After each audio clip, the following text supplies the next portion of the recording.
Good morning, risers. Welcome to Sunrise Fitness with the Well Fit Club.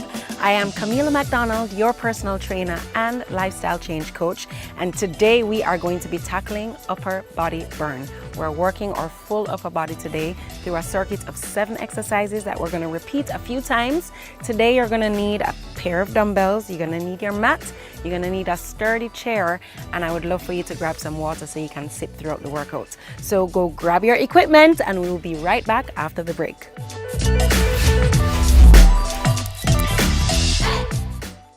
Hi, I'm Celine Gordon, host of Holy Road.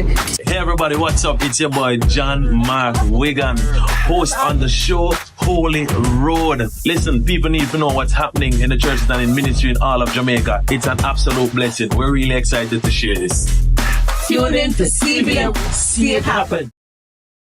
Our days get a little complex sometimes. Often so many things make sense, yet so many do not. We are being intentional about giving prominence to the big stories in order to clarify and enlighten. Lead Story explains who, what, when, where, why, and how. Lead Story with George Davis, weekdays at 6:30 p.m. on CVMTV.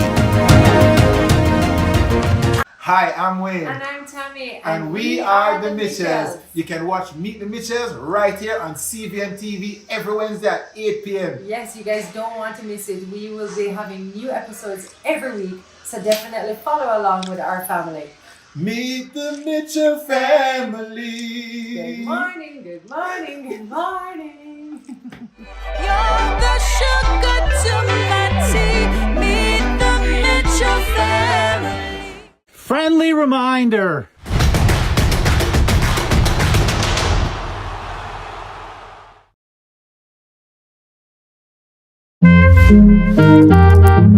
Welcome back. We're going to jump right into upper body burn and we're going to start as always with our warm-up. So I want you to start jogging on the spot. Take a deep breath in through the nose and out through the mouth. That's it. In through the nose and out through the mouth. Now we're gonna go into some scoops right here. Scoop all the way down. Get your arms in motion. Keep your core tight. Prepare your mind for all that is about to come. That's it. 4, 3, 2, and 1. Now we're gonna pull up, pull, and step, step, other side. Pull, step, step, other side. Pull, step, step, other side. Pull, step, step, and jog on the spot. That's it. Deep breath in through the nose and out through the mouth. We're gonna hop from side to side right here. Good. We are gonna work our upper body today. So proud of you for waking up and joining us today. And let's get the arms going forward and shake them out. Let's take them to the back. Great. And again forward. We're gonna jog in between right here, jog it out. That's it, and then we're gonna take it to the back. Ready, to the back. Woo. That's it. Now we're gonna work our torso right here. So we're just going to push it out, over to the right, to the back, to the side. Other direction, back, side, front, side. Again, front, side, back, side. We're getting warm here. That's it. Front, side, back, side. Now I want you to just rotate all the way around, all the way around. That's it. And other direction, all the way around. Woo. And we're gonna jog it out one more time. Let's go. All right, a few more seconds. Then we're gonna jump straight into the workout in 8, 7, 6, 5, 4, 3, 2, and let's go. So grab your dumbbells. We're gonna start with a lat raise to forward raise. I want you to point your toes forward. Slight bend of the knees, chest up nice and tall, core tight. Ready and go. Lat raise to forward raise. Let's go. Lat raise, forward raise. Good job, guys. Lat raise to forward raise. Let's go. We're knocking these reps out. Getting stronger with each one. That's it. All the way up to shoulder height. Few more seconds. Woo! 3, 2, and 1. All right, now we're gonna go into jumping jacks with our weights. All right, get them here up on your shoulders, and we're gonna start with the low impact version. 30 seconds. Ready and go. So everybody start with me right here. All the way up, stepping out. That's it. 15 seconds here, and then we're gonna jump into the full-blown jump if you can. If not, you're gonna stay right here. We're going up with both arms. Ready? If you can, join me. Push up. That's it. Raise up. Legs out. You got this. Woo! 5, 4, 3, 2, and 1. All right, so we're gonna go all the way over. Flat back, flies, squeeze. Then we're gonna go up, upward row, right here. Over, flat back, squeeze your shoulder blades, up, core tight, upward row. That's it. And up, upward row. Down. Let's go. Up, upward row. Looking good, guys. Over, squeeze. That's it. We're almost there. Let's go. All the way over. Squeeze. Last one. And up. All right, weights down. High knees, starting with low impact. So this is here if you need it. Up 30 seconds. All right. Notice the speed and power. If you can, join me for high knees in 3, 2, 1, and go. If not, stay right there. Get those knees all the way up. Good job. Woo. That's it. All the way up. You got this. In 4, 3, 2. All right, grab the sturdy chair, y'all. We're going into our triceps. Okay, this is upper body burn. So turn your palms in. Walk your legs out on the soles of your feet and down. Up and down. That's it. Upper body burn. Let's go. Woo. Squeeze them out. Let's get some strong triceps. You're doing so well. Up and down. Let's go. A few more seconds here. You got this. 4, 3, 2, and squeeze out the last one. Very good. All right. We're going on the mat. Up, up, down, down planks. All right. All right, so now we're gonna head up on our elbows in a plank position. We're gonna walk up to the palms of our hands and walk back down. Up and down. Up. Keep that core tight and strong. Up and down. Stay parallel to the floor. Try not to do too much rocking. And down. Let's go. Up and down. Last one. Up and down. That's it. All right, you're gonna grab your dumbbells. We're going to go into a sit-up and overhead press. All right, so the sit-up we're going to keep at an angle. So coming all the way down, up, press up, down, up, and press up. Keeping at an angle so you keep the core nice and engaged right here. Press up, get nice and strong. Over, up, press up. Last one. Over, up, and press up. All right, that is the first round. Sip some water. We're gonna go right back into it. All right, guys, take a deep breath in. Really pull the arms here Give them a nice stretch because we're about to do that all over again. Get ready. Up and over. Take a deep breath in. Shake it out. And let's go again. Ready? Grab those dumbbells.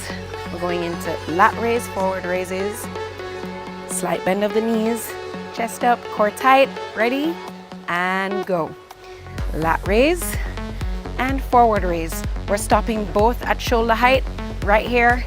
All the way up. Very good. It's not uncommon for one of your arms to be stronger than the other. All right. So look out for that. Today we are strengthening our upper body. We're almost there. Whew. Very good. Last set, last set. And up. Okay, get the weights onto the shoulder. Ready, 15 seconds, low impact, and go. Raise up, stepping out, raise up, raise up, raise up, raise up. That's it, step out. We're gonna go into our jacks now. Ready, and go. That's it. You can do this. 5 more seconds. 4, 3, 2, and 1. Very good. Straight into lateral raises. Bent over into our upright rows. Ready, and go. Over, up. Very good. And over and up. Again. Over and up. That's it, sunrisers. We got this. Let's go. Over and up. Last one. Over and up. Excellent. Weights down. High knees. 30 seconds. Low impact or high impact. Let's go. Go, go, go. Give me your energy. We're almost through this. Ladies and gentlemen, you got this. Whew. Work for the burn. Work for the good health. Let's do this together. Keep going. Drive those knees up. Energy, energy, energy, energy. 4, 3, 2. Very good. All right, grab your chair.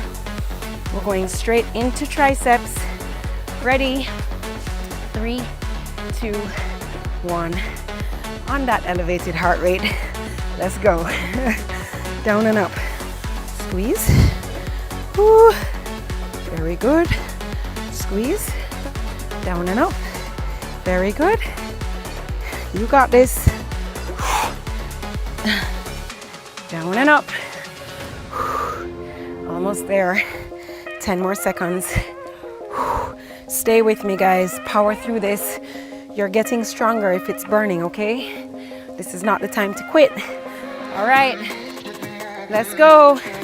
For those of you just watching me and lying in your bed, this is the time to join.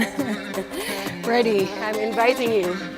3, 2, 1. And let's go. 30 seconds. Up and down. You can all do this one, okay? Up. If not, you can just stay in a plank position. If you can't manage this just yet, up. And watch yourself get stronger each week. Up and down. Up and down. Last one. Up and down. All right. Grab those dumbbells. Going up to the sit up, overhead press. Ready? In 3, in 2, in 1, and go overhead, sit up at an angle, down. So stop here, right here, about a 45-degree angle, okay? Woo. Hold your core nice and tight. And up. And up and up. All right, we did that. We have one more round to go. Last round, best round. Shake it out. Let's get ready. We're gonna stretch the arm out right here. Take a deep breath in. Exhale. Up and over. Woo! I know you guys are feeling that because I am. All right. Good job, guys. Stay with me. This is your time that you have created for yourself. Make it worth it. Ooh. Shake it out. All right. Last round, best round. We got this. Me grew up and see my granny save her money under her mattress. Exactly. Your grandmother house never burned down? No, how you reach that, so? That was a one-off thing. That could have happened to anybody. That's why you must put your money in a financial institution and protect it. But if the bank crash? Well, that's where JDIC comes in. What you mean? JDIC is a financial safety net which provides coverage for your money in case your financial institution fails. Explain that to me. All right. Because of the JDIC deposit insurance scheme, once you put your money into a financial institution like a bank or building society, you can get coverage of up to a maximum of $1.2 million per deposit of your financial institution if it should fail. And for even more information, you can visit their new website at www.jdic.org, and you can follow the social media platforms for the latest information. JDIC, protecting deposits for you and me.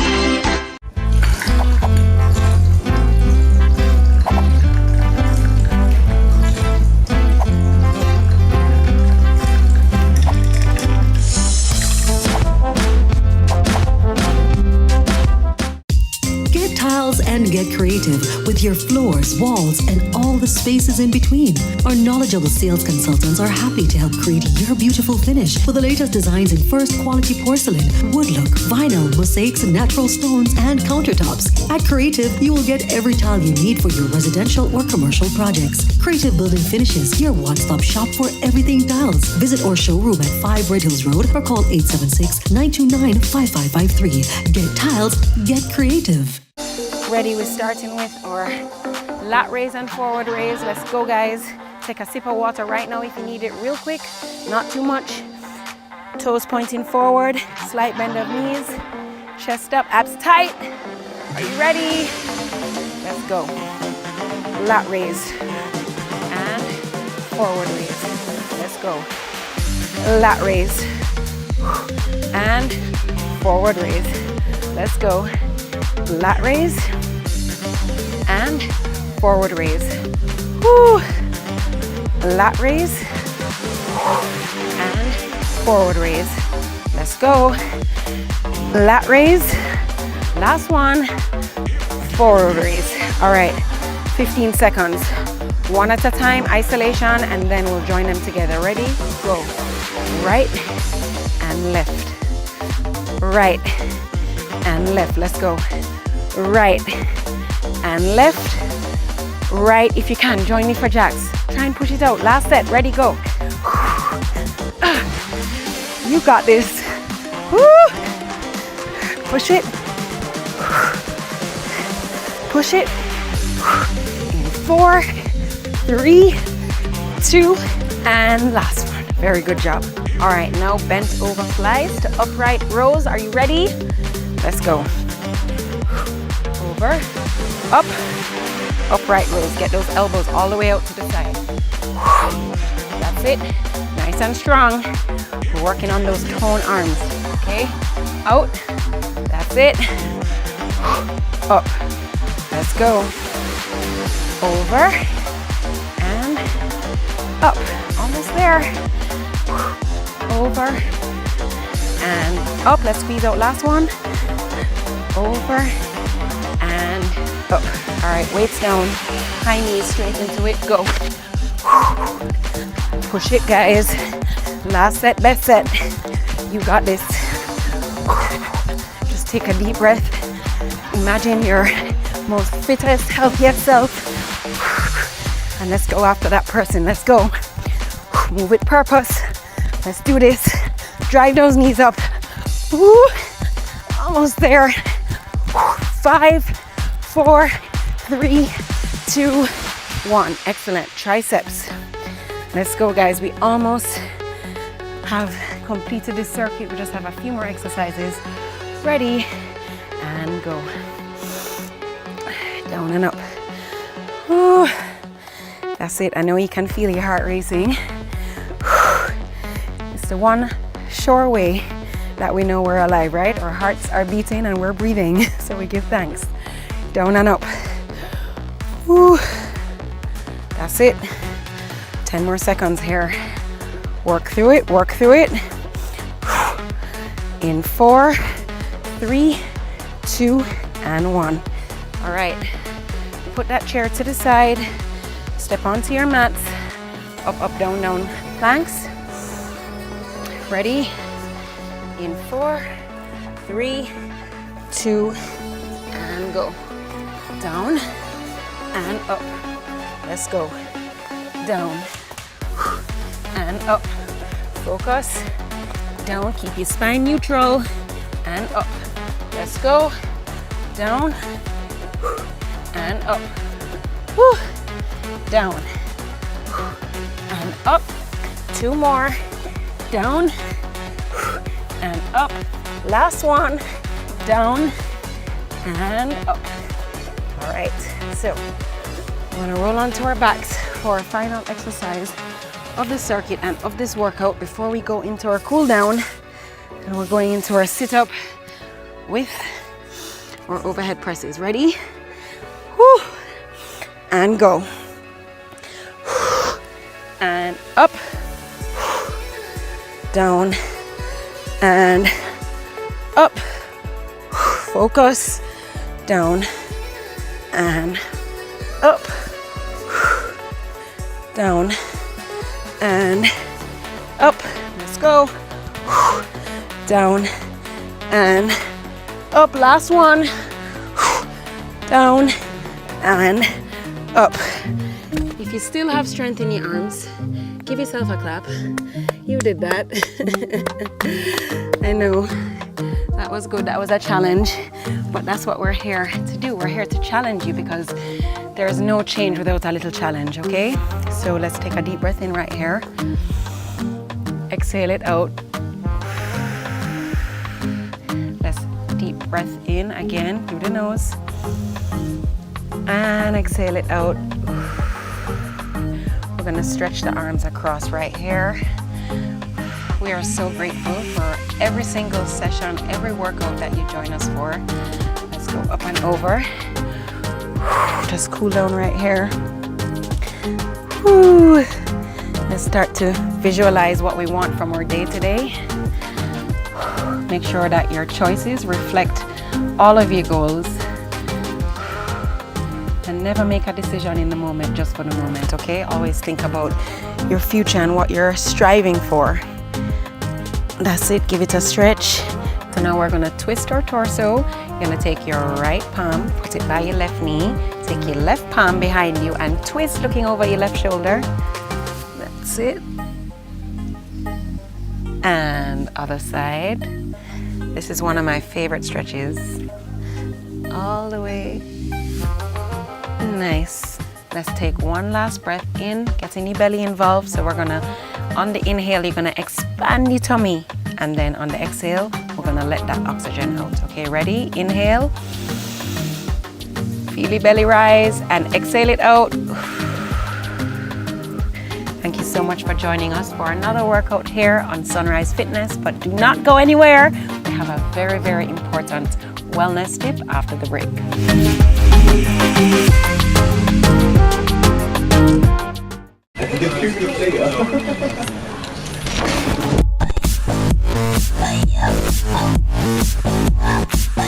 We're in Portland today. I'm trying to find Mac's funeral home. Tavia! I'm trying to find Tavia. She's, I think, a mortician from a funeral home. This is her. No, man, I'm looking for a mortician.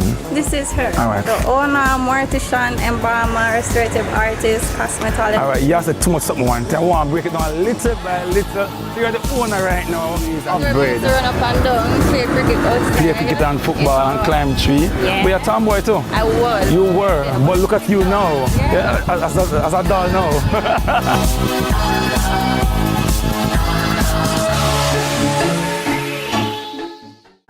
Look who I have in the cut. No, today episode I got nice. Legends, Senator, my longtime brethren, the great all-star, the king, and the man himself. Salute! You know, as man, we're not too go as specialists, and that's the pinnacle of the problem. We want some new era. Do what you love and you never work a day in your life. Lie! You work till a week. It was pandemonium. Country people can relate to me I talk about. What you think about me no matter, you know. What matter to me is what I think about myself. Man United, you know. I don't care what man want to say. You know, man. Yeah, man. You know, man. You finished? Yes, we finished.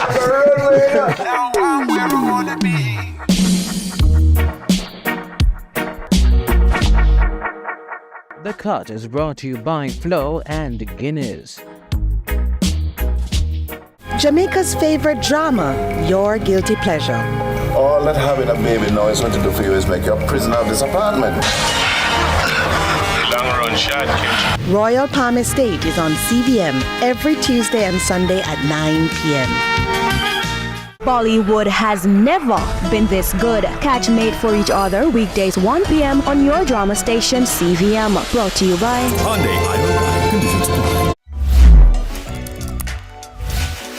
Welcome back to Sunrise Fitness with the Well Fit Club. We just powered through an awesome workout, and as always, we explore one of the pillars of Well Fit. Today's pillar is Eat Well, and one of the surest ways to improving your health pretty much immediately is by adding more fiber to your diet. Consuming enough fiber every single day will help you to manage your weight, support your digestive system, promote a healthier gut, as well as fend off heart disease and type 2 diabetes. So here at Sunrise Fitness, we recommend 25 grams a day for women and 38 grams a day for men. And most Jamaicans are not even getting half of that. All right, so I want you to give your health a full makeover just by adding these 3 simple high fiber foods to your diet. So let's start off with avocados or pears, when they are in season, of course. So they are nutrient-dense, versatile fruits that can be eaten alone or used in a variety of tasty recipes, from soups to salads to smoothies, guacamole. I like to add them to my smoothies for creaminess and, of course, to boost fiber intake. Beans are also a very versatile, fiber-rich food with protein and iron. Black beans for me are a staple for so many dishes, including my black bean burgers. Chickpeas are also awesome. I love to roast them and season them for a crunchy snack, or just add them to salads. Then we have chia seeds. They are easy to add to any meal. They're particularly high in fiber and also one of the richest sources of omega-3 fatty acids that are plant-based. Now, chia seeds are maybe a little more expensive, but a little bit goes a long way, so it will last you for longer. All right?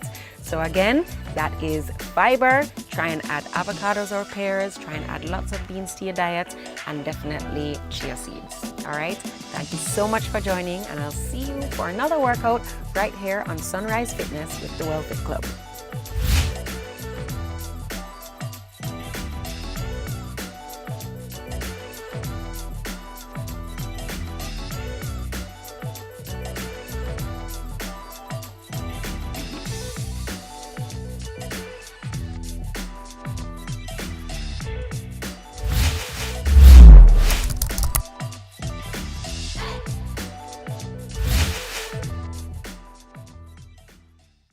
Hi, I'm Celine Gordon, host of Holy Road.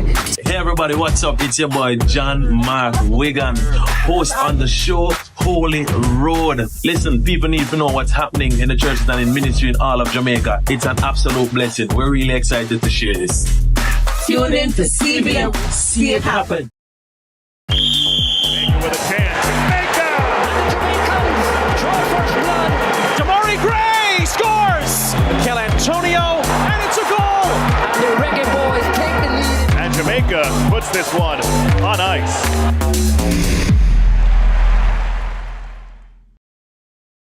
It's really, really nice. May I have to say it twice. The time by Jamaica Mountain Peak Golden Turmeric Latte is 6 o'clock.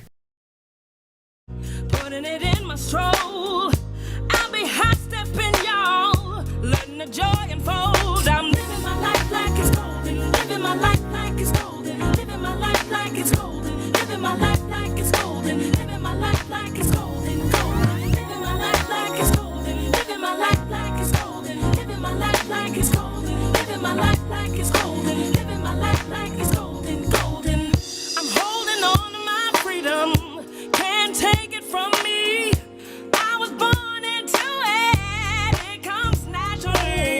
Strumming my own freedom.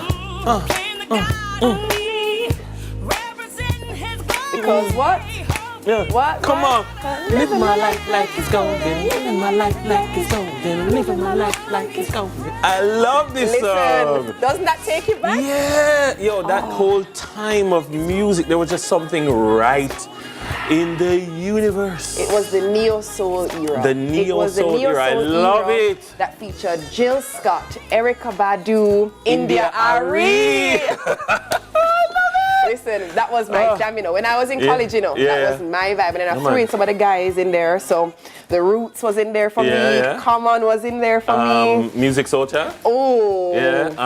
One of my favorite songs of all time is from Music Soul Child. Yeah. Which one? La la la la la la la. Oh yeah. I love that song. Half Crazy. Yes, Half Crazy. It's so, that was my vibe. He dropped a song that I really love. I'll love you when your hair turns gray. Yes. Love it, Let me just pluck up my gray hair. Don't worry, you're loved. Why gray hairs though, like gel? You always have a one that just goes so ping. Yeah, man. Like Them indisciplined. Very indisciplined. Yeah. You ever have a gray hair in your eyelash and it just cock off? I actually have 3 right now in my eyebrow, 2 in my right, 1 in my left.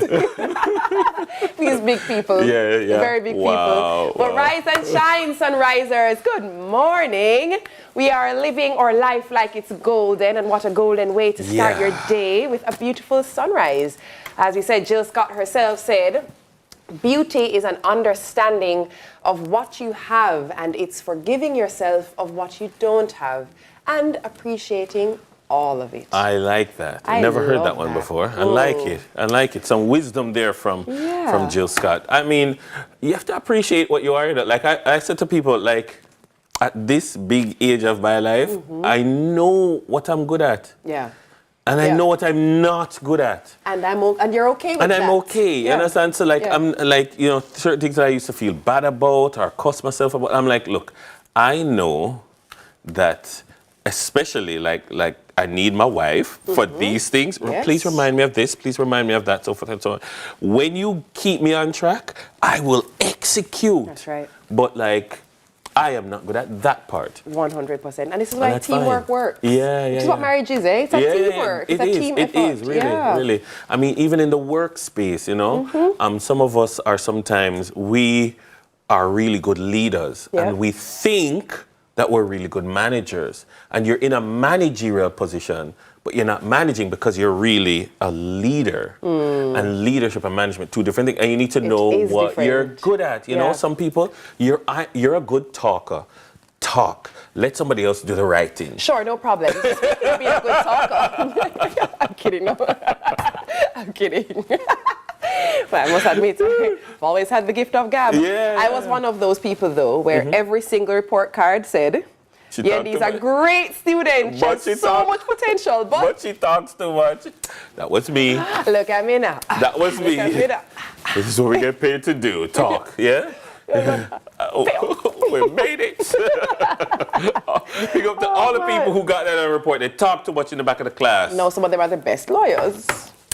Too. The best communicators, best journalists. So then how do you as a teacher or a parent or whoever's in charge, like, manage that so that you don't quell it, but that you keep it under control? Because like, you have future important people. Like I always say as a teacher, I have future important people sitting in front of me, and it's for me to kind of get them there.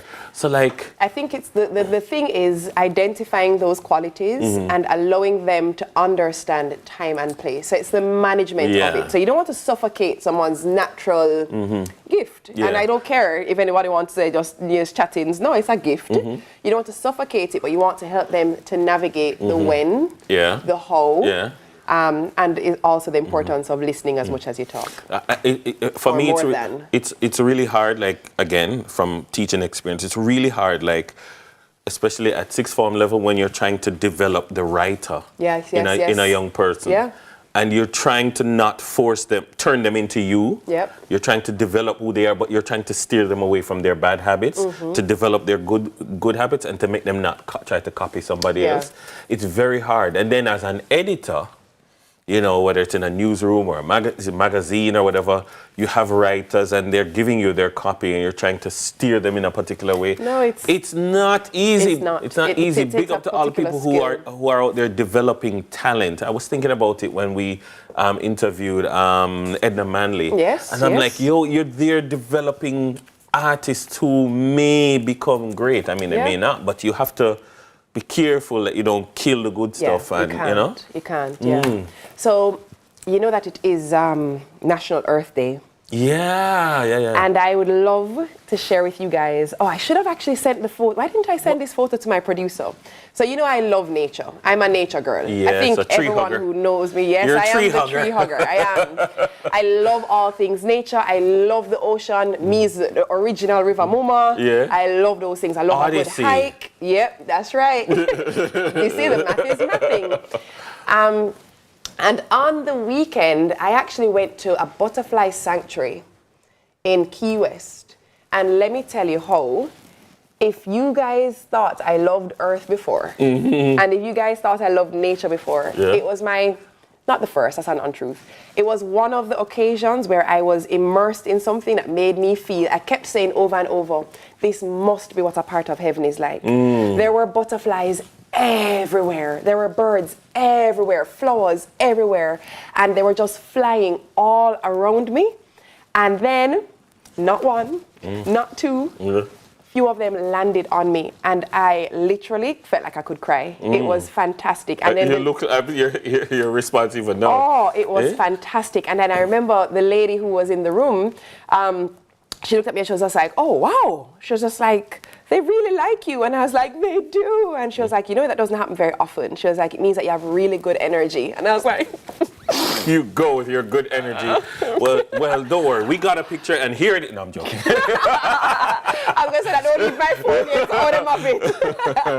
Oh, man. But yeah, I love days like an Earth Day. And I think I've often said it, I'm sure I probably sound like a broken record, but I would love humans to be more mindful that we cannot survive without Mother Earth. I would love us to be more kind to Mother Earth. She deserves our kindness. We're not the only inhabitants of the planet, you know? Yeah. But yeah. Speaking of the weekend and Saturday was my mother's birthday. She turned 75. Oh, lovely. Yeah, Belated she happy turned birthday. 75. Good morning. Mama. She's not awake. She tends to sleep in these days. Oh, bless her. And I'm happy She's earned that. Yeah, she's earned that. Yeah. So good morning, Mom. She's in the States with some of her other children because she's earned that. So what she does, she's here in Jamaica with me sometimes. She's in one place with another. So, you know, because the kids are all over now. So they're like, come. And she's like there, and then she's there, and then she's there, and she just moves really around. nice. That's what it's like to be 75. After you do your work and you teach all your life. And, you know, my mother was teaching from she's 17. Bless her. And she teach up until the pandemic. Bless her. It's a very noble profession. Yeah. So also, speaking of the weekend, hold on, before did you see Fun in the Sun? Any highlights from Fun in the Sun? I did see the highlights. I was actually gutted when I realized that I wouldn't be able to attend. I wanted to go, but I had other things working on. Yeah. But I saw a great deal of furor over Kirk Franklin and his attire and his dancing on stage. And I'm like, first of all, I love me some Kirk Franklin. Right? So do I. I'm very pro Kirk Franklin. Do you want a revolution? I was thinking, hold on. I was playing that this morning while I was driving and Stomp. Yeah. I was playing on the way to work, and I'm like, he has been causing a furor since the 90s. Yeah. Like, this is not new. But like, is it that they are upset about that he's in good shape? For a 50-year-old man, is it that they're like, oh my God, this is sinful? And I thought to myself, really? I just thought the comments are just too much. What I would like us to do, as people who love Christ, is always operate as Christ would. And it literally comes back to the WWJD. What would Jesus do? And you know what Jesus would do? Not judge. No. You know what else Jesus would do? Love on him. You know what else would happen? We'd focus on the message and the worship. And it does not mean that because you love Christ, you can't have a good time. It also means that because you love Christ, you're not supposed to wear sleeveless or shorts. But this is the same. This is the same society, and this is the same Beyonce's internet that doesn't have a problem with chopper artists throwing guzu powder on the people at the front of the stage. I'm sure you've seen that one. I'm like, you people are just too much. Just let it go. Yeah, you enjoy the guzu powder, whatever. Let the we major in the minor a little too much. Too much, we major in the minor a little too much. Just worship and have a good time. And Fun in the sun was great. Good and be fun. Also, it's 90 degrees in the shade. It's 90 degrees in the shade. We are acclimatized. We are accustomed to it. Everybody not accustomed to it. Exactly. It might come out like cold too. And also, sleeveless does not mean he's going to hell. Nor does the shorts. We gotta stop this. We gotta stop it. Yeah. But yeah. Happy birthday, Dwayne Stevenson. Dwayne Stevenson is a Jamaican reggae singer who has released 3 albums on VP Records and works primarily in the roots reggae genre, famous for hits like Cottage in Negril, Augusttown, Think Twice, and a few others. Happy birthday, Dwayne. It would have also been my Derma's birthday. So my Derma is my mommy's mommy. It would have been her birthday today. Well, she never like grandma. I think it was very British of them. Oh, yeah. yes. They would say Derma, and it stuck. So even now for me, when I refer to my mom for Izzy, I would say, oh, you know, your Derma used to da-da-da-da-da. And I love Derma. I hope my grandkids call me Derma. Derma? Yeah. All right. Mixtape? Yeah, it's now time for the Sunrise Mixtape. I'm going to say who's Dwayne Stevenson since it's his birthday. Let's do it. So now I beg and plead, I'm on my bending knees. God, Father, you rescued me. I've got the scars to show. I daily made it along life's road. Cause when my life got dark, he was the only spark. He was the light at the end of the road.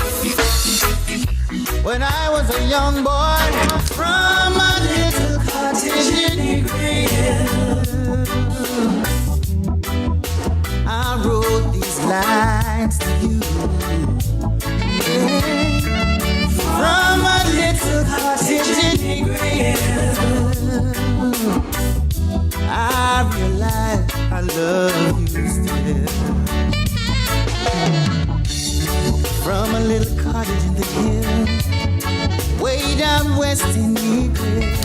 From day to day we live, searching for our identity, while the rich man says we are a menace to society.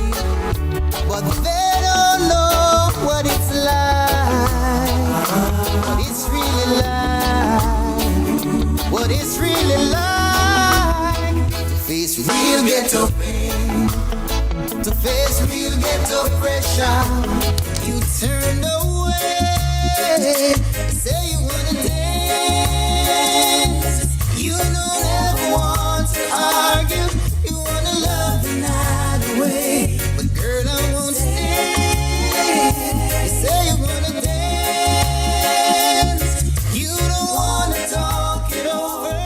You wanna love the night. So I'm at a party vibing with a 10. At least I hope it's a 10. But me not sure cause my contacts fell down the bathroom sink, so I can't see a thing. I don't know what to do. What I do know though is the smell of KFC hot wings.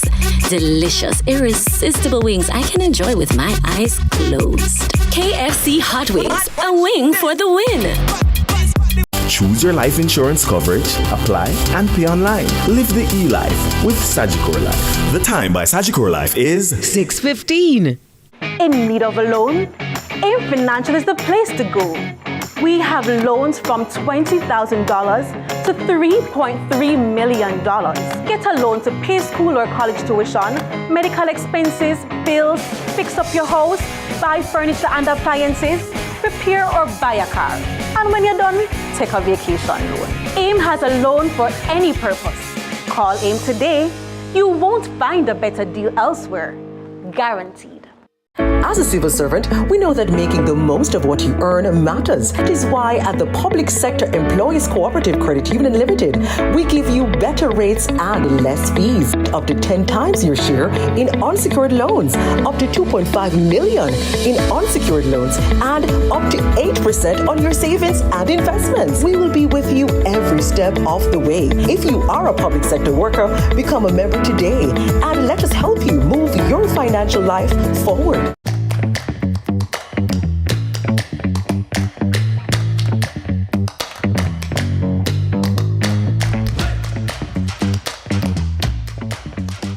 -21 here in Kingston, 24 degrees Celsius out west in Montego Bay. The weather is brought to you this morning by Yendi and her butterflies. Welcome back to Sunrise. It's a beautiful Monday morning here in the city of Kingston.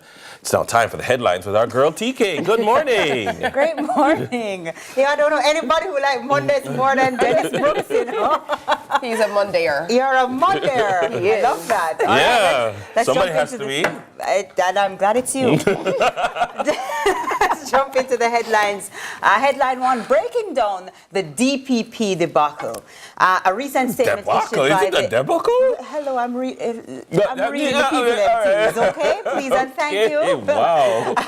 A recent statement issued by the Attorney General's chambers on Friday's ruling of the Constitutional Court has refuted that the orders of the court have the effect of removing the incumbent DPP Paula Llewellyn from office. However, a letter from Hilton Powell, attorney at law representing the People's National Party in the matter, states that their objective is to ensure that the nation avoids the impending constitutional crisis that could arise should there be no acting DPP in place of this morning. So leader of the opposition, Mark Golding, who issued a release along with the letter from the legal office, states that Ms. Llewellyn's continuation in her post beyond her lawful term is not only unconstitutional, but a grave misstep in governance. Golding is calling for the resignations of both the Attorney General, Dr. Derek McCoy, and the Minister of Justice, Delroy Chuck, following their public statements in the aftermath of the ruling. So, all right.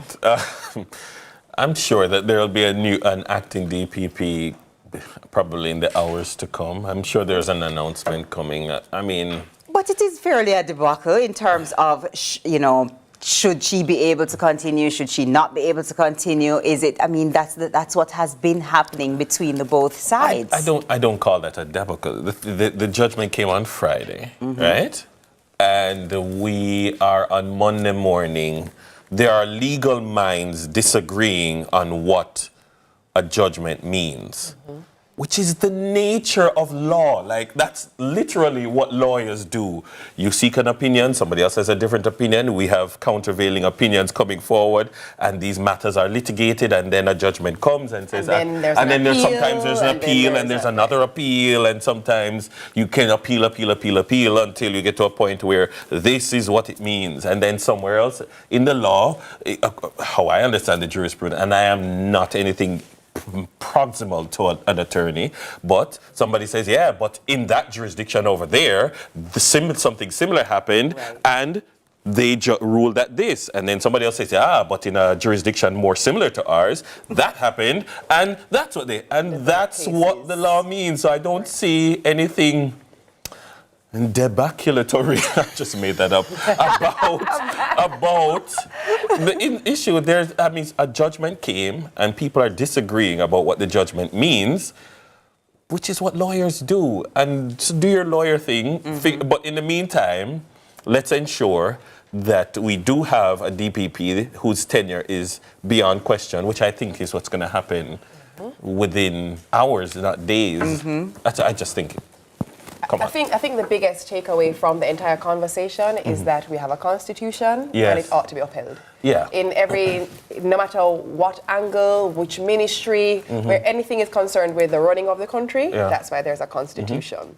And I think once we just realize that we have to stick to the letters of the law, and even when adjustments are made, they are made for a reason. Yeah. And once adjustments are made, we all adjust because the Constitution now reads something else. Like, these things are ever changing, ever moving, but the key is to uphold the written Constitution, the letter of the law on the day. And but to that point, some of the times we speak in very unintelligent terms about the Constitution, because I see it as a living document, and it is something that it's always moving and breathing and shifting. And it was written years ago in a different context of governance.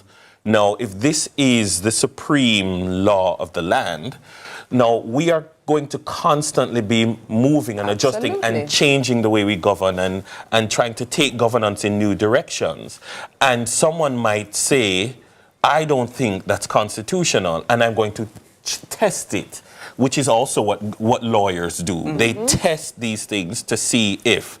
And I mean, in the U.S., you have amendments to the Constitution, but you have things that are deemed constitutional. But we talk about it as if, like, at the moment when you did the thing, that it was unlawful. No, it is in your retrospect that we determine, no, going forward, this is not in line with the Constitution, or that is not in line with the Constitution. You can't do that. And so it is now settled because it has been tested. Agreed. And until you test it, then is it unconstitutional? Well, we'll see what happens with the debacle, non-debacle with the situation. With the debaculatory situation. You know, because it does continue, and we'll keep you posted, of course, here at CVM TV. So next up, some very unfortunate news. So Irwin High School community in mourning. The family of 15-year-old Ranil Plummer is mourning his gruesome death after he was stabbed in the heart by a schoolmate outside the Irwin High School premises in St. James last Thursday evening. President of the Jamaica Association of Principals of Secondary Schools, Lynn Wright, says the matter has left many disturbed and that there is an increasing fear that schools are no longer a safe space for our children. Child Protection and Family Services Agency, CPFSA CEO Laurette Adams Thomas confirmed that the CPFSA, along with the Ministry of Education, visited the school on Friday. She said work has already begun to assist those impacted by the incident by offering counseling to students, family, and community members. So it's a sad story, but I think that we have to manage narratives and not to create moral panic. Yes. And I think that sometimes we in the media are guilty of media amplification, that's what they call it, because we create a moral panic over a thing because we're suggesting almost that, oh, there's a spate of something or there's a rising, and sometimes there isn't. It is a very sad incident, but when I was going to high school, there was school violence. Throughout my years in the classroom, there was school violence. There's school violence now, and sometimes we like to make it seem as if we are living in the worst time ever. I don't know that to be the case. But so I mean, just to the point that was made in the story. And so I'm saying that we have to deal with the incidents and the situations as they are. But I'm not interested in creating the perception of things spiraling out of control when they are not. Now, having said that, my question to you then is, because I mean, I went to a girls' school. We didn't have these things, right? Really? Yeah, no, not at all. So, well, not in my day. You know?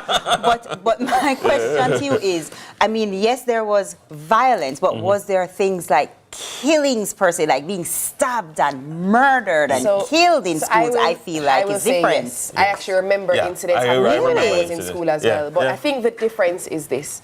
I think we've always had incidents of a lack of proper conflict resolution skills. Yes. We've always had that. I went to an all-girls high school, and I remember there were fights, physical fights, where people sit on top of people and thumping people. I vividly remember that. Sure. I think the difference is there's a reason why PALS came up when we were in school. I was just about to say that, yes, peace and love in schools. For those who don't know, it's peace and love in schools. It came up for a reason because we did have a similar issue. Serious problem. The difference now, I believe, is with social media, what we're seeing much more of it because we're now seeing the footage versus just hearing the conversation. There was a time when schoolboy have to take off him epaulets before them go bust up, right? But the difference now is, so even what happened the other day with, the raucous with the schools that were fighting, there's footage of it now where before it would just be a headline that was told to us, but we are now seeing it. And so it feels amplified on the back of what Dennis is saying, but it's no different. It's just because we have access to the live footage of it happening because it's now recorded. Well, if that's the case, and because Uno young and fresh again, so if we've been having that challenge and it persists, then clearly we need to do something that makes these things null, void, not happening. But I don't know if that can ever happen because I think globally, it's not a Jamaica issue. Globally, there are issues where these things happen, and I think it always ultimately comes back to conflict resolution. How do you resolve issues that you have with your peer without going too far. Yeah, well, that's a conversation that I hope we continue to have. So remember to tune in to Lead Stories this evening at 6:30 with George Davis. Check it out. All right. Well, if there is one thing we all know, it's that time waits for no man. So let's be intentional with our time and get ahead of the day using the art of meal prep. I bet you didn't see that coming. All right, that's up next. We'll be right back. Please stay with us.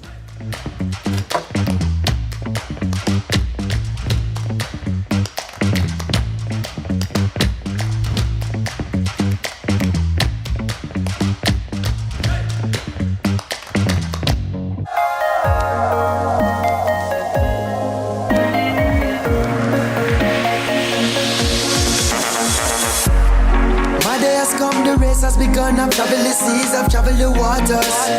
Once I was weak, now I'm much stronger. I've worked in the sun, look what I've become. I've conquered the beast, now I'm much greater. I've learned from a failure. Dedication, discipline and drive. Seizing every moment that comes up in this life. Jamaica's favorite drama, Your Guilty Pleasure. All that having a baby now is going to do for you is make you a prisoner of this apartment. Long run shot, kid. Royal Palm Estate is on CVM every Tuesday and Sunday at 9 p.m. Hi, I'm Celine Gordon, host of Holy Road.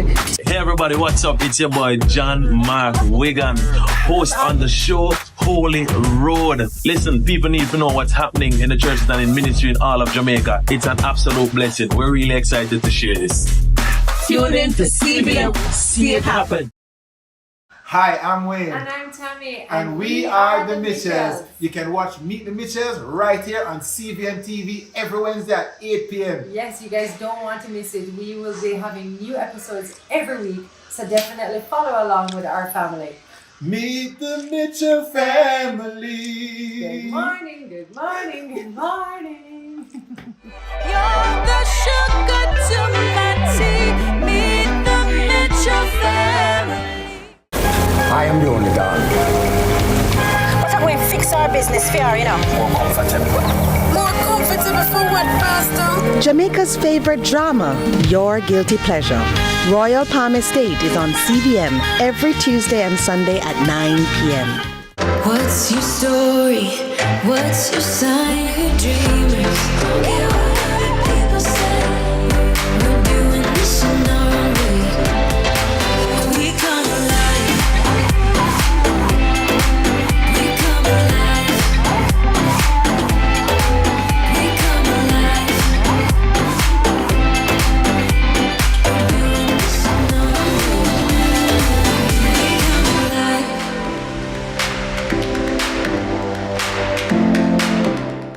Our days get a little complex sometimes. Often so many things make sense, yet so many do not.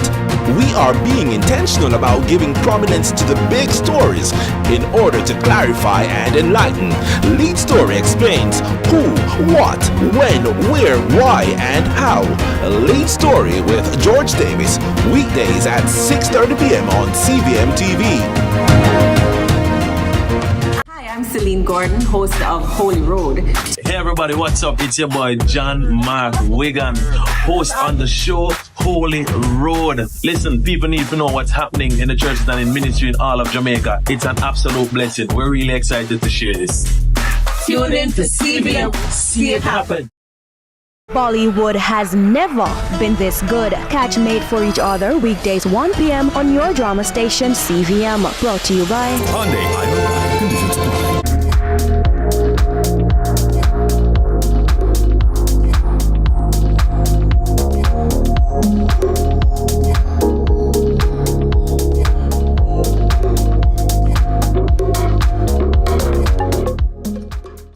We are proud to supply all of Jamaica with the highest standard of gas products to keep you safe and well taken care of. Choose well. Choose IGL. The time by IGL is 6:30.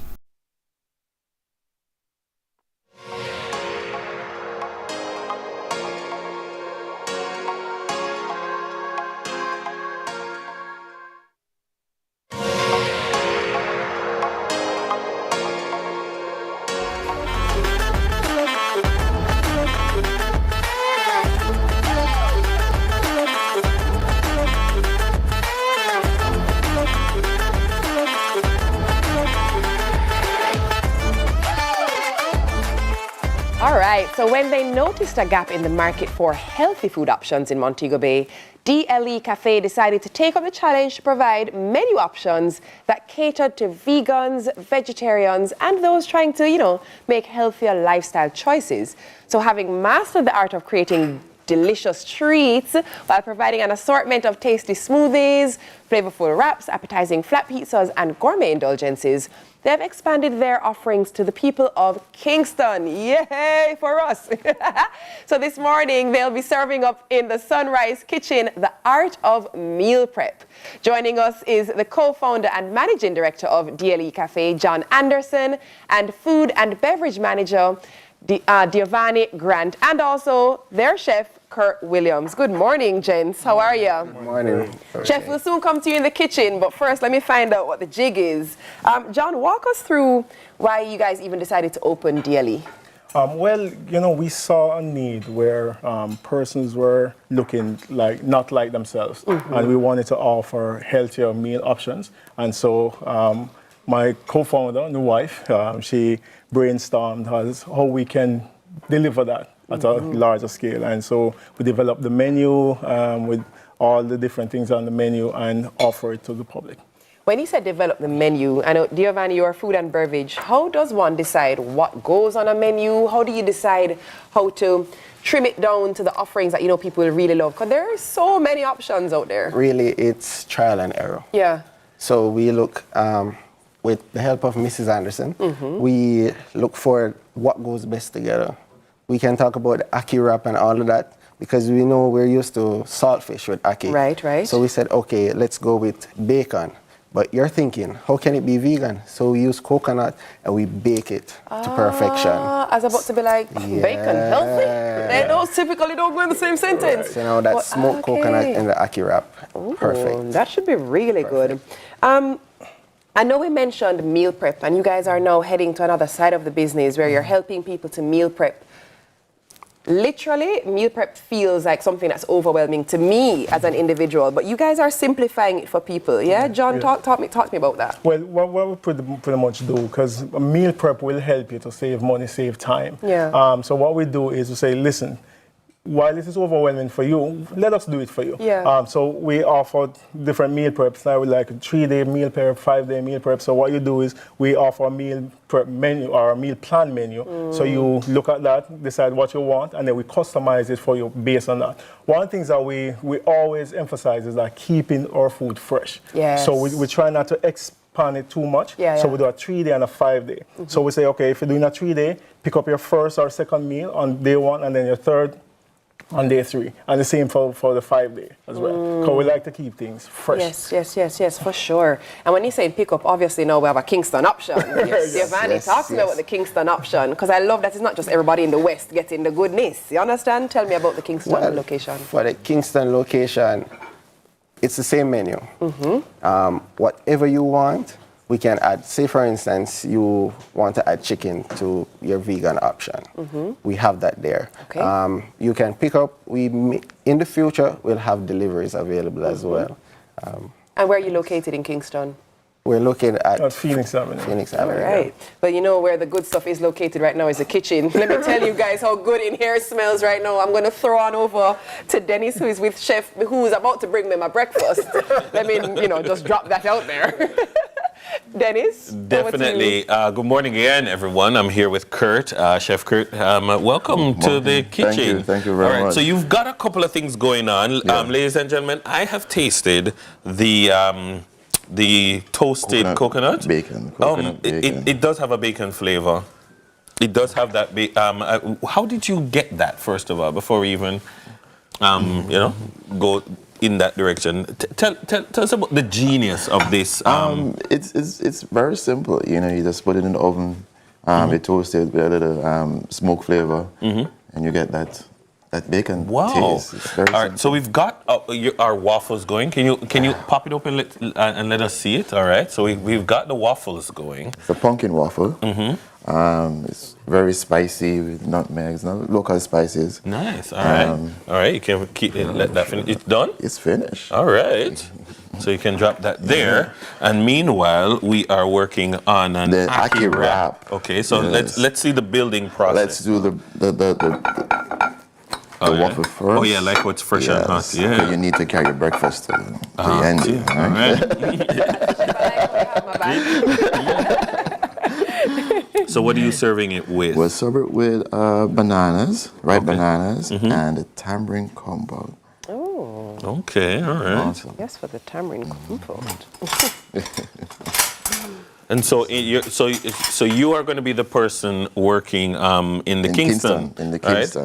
And how excited are you about It's delivering awesome. products? It's what can I say? It's a learning experience. I'm a pastry chef, but it's the first time I'm really going into vegan pastry as well. So we do all our own pastry, we make our own breads. This is banana bread, no eggs. This is our dining for bread. You have rosemary breadsticks, pumpernickel bread, focaccia bread. Focaccia? Yes, you know your bread. And this is whole wheat buns. And also, I serve with an ackee dip. An ackee dip? Yes. Oh, I thought this was butter. No. Got me there. Almost look like butter. Oh, so this compote, what kind of a compote is it? Tamarind, and it's a bit spicy as well. So that had a tangy taste. Oh, all right. Definitely gonna come in there. We're gonna let you try this one. Are we ready? No. Oh no! All right, all right. Can't rush perfection. All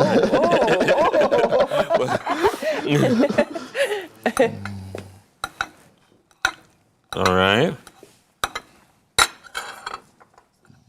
It does look like perfection. And so, persons coming for this, is it a breakfast option or Breakfast is it option. Oh Lord, look at here. Oh, and it's served with maple syrup. I wasn't ready. I wasn't ready. Oh. Dennis, I don't know what made you think I wanted to taste this, but I won't refuse you. Can we get a shot on this one? Yeah, oh, this is beautiful. What did you say this was, Chef? Pumpkin what? Waffles. Wow, who would have thunk it? Pumpkin waffles. Okay. And it's also the way of, it's taking the traditional dishes that you know of and making them healthier and introducing local produce in the mix. Yes. What else is on the menu that we wouldn't anticipate? Because I definitely did not see tamarind compote coming with this pumpkin waffle. No, we're talking about the name of the waffle. We have also the buckwheat waffle. Appreciate you. We have different kinds of wrap. We have a plantain barbecue bean wrap. We have chickpea wrap with sweet corn. We have flat pizzas with mushrooms, chicken, of course, and our homemade vegan cheese. Yeah. By the way, this is really good. My mouth full so till. Also, there's actually pumpkin pieces in it. Yes. It's not just a blend in the batter. No. They're nice chunks of pieces. Right. The spice is really good. Yes. You guys need a resident food tester? Yes. Yes? Okay, sure. Thought you'd never ask. But going back to our menu, though, we don't just make a menu, we develop a menu. Yes. Right? It goes through a number of processes before. So any item that's on the menu, when persons will come to the cafe and ask, is it good? We can confidently say, yes, everything on the menu is good because it goes through a series of tests. Yeah. Our R&D team goes through and tests before it hits the menu. Tell us where we can find you in Montego Bay, where we can find you in Kingston, and how do we contact you to meal prep? All right, so in Montego Bay, we're in Fairview Shopping Center. And in Kingston, we're on Phoenix Avenue. That's at Toma Place. You can contact us. Our Montego Bay number is 876-488-7867. Yes. And for Kingston, it is 876-303-9704. And all the details are there on your screen. This is excellent. Perfect. This is really excellent. Yes. I love the little kick in the compote, Chef. I see what you did there. In case you weren't awake before, you wake up after this breakfast. This is lovely. Definitely. All right, thank you, gents. Appreciate you. That was John pleasure. Anderson, co-founder and managing director of DLE Cafe, and Giovanni Grant, food and beverage manager, and my guy, the chef, Kurt Williams, the pastry chef. Thank you so much. On the other side of the break, Declined is never a good feeling. Carlton is up next with Money Masterclass. Please stick and stay with us on Sunrise for that.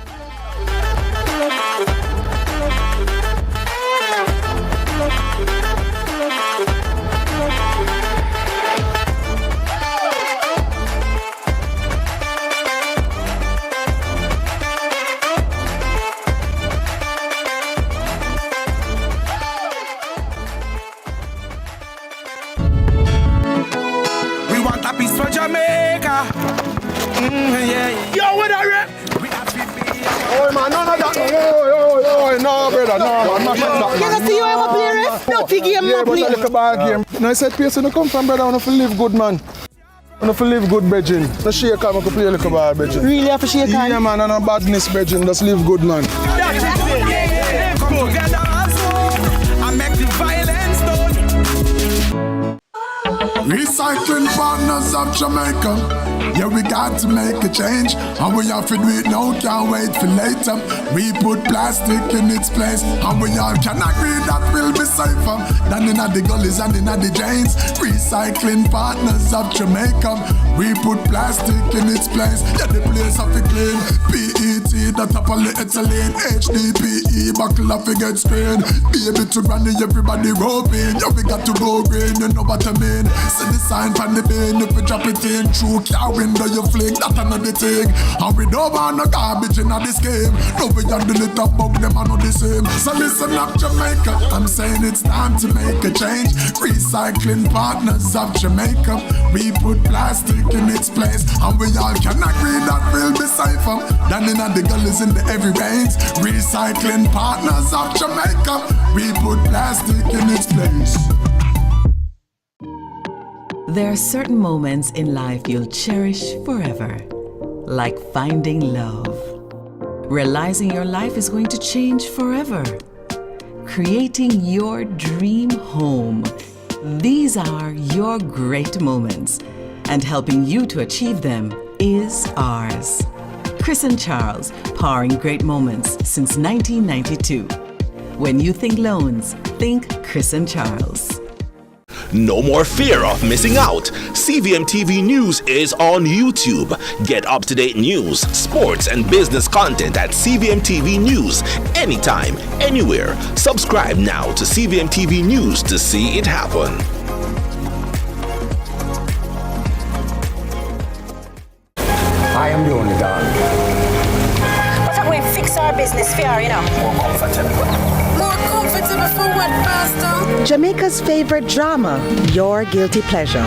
Royal Palm Estate is on CVM every Tuesday and Sunday at 9 p.m. Look who we have in the cut. No, today episode I got nice. Legends, Senator, my longtime brethren, the great, all-star, the king, and the man himself. Salute! You know, as man, we're not too go as specialists, and that's the pinnacle of the problem. We want some new era.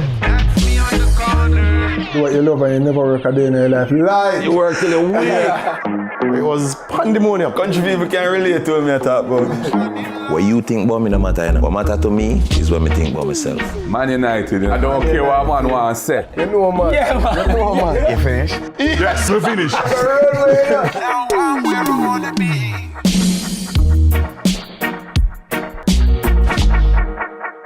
The Cut is brought to you by Flo and Guinness. What's your story? What's your sign? Dreamers. Don't care what other people say. We're doing this in our own way. We come alive. We come alive. We come alive. We're doing this in our own way. We come alive.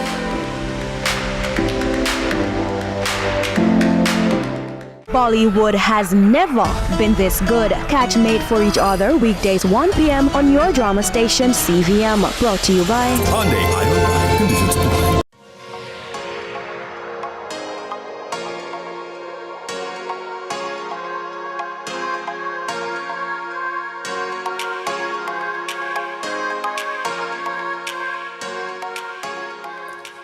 Welcome back to Sunrise. Declined, but why? Many ask this question while our financial educator, Carlton, delves into the factors that can lead to loan rejection, giving us some insight that will help us to make some more informed decisions and even improve our chances of securing financing in the future. Carlton, over to you. Good morning. Good morning, sir. Good morning, people. How are you? I'm doing good.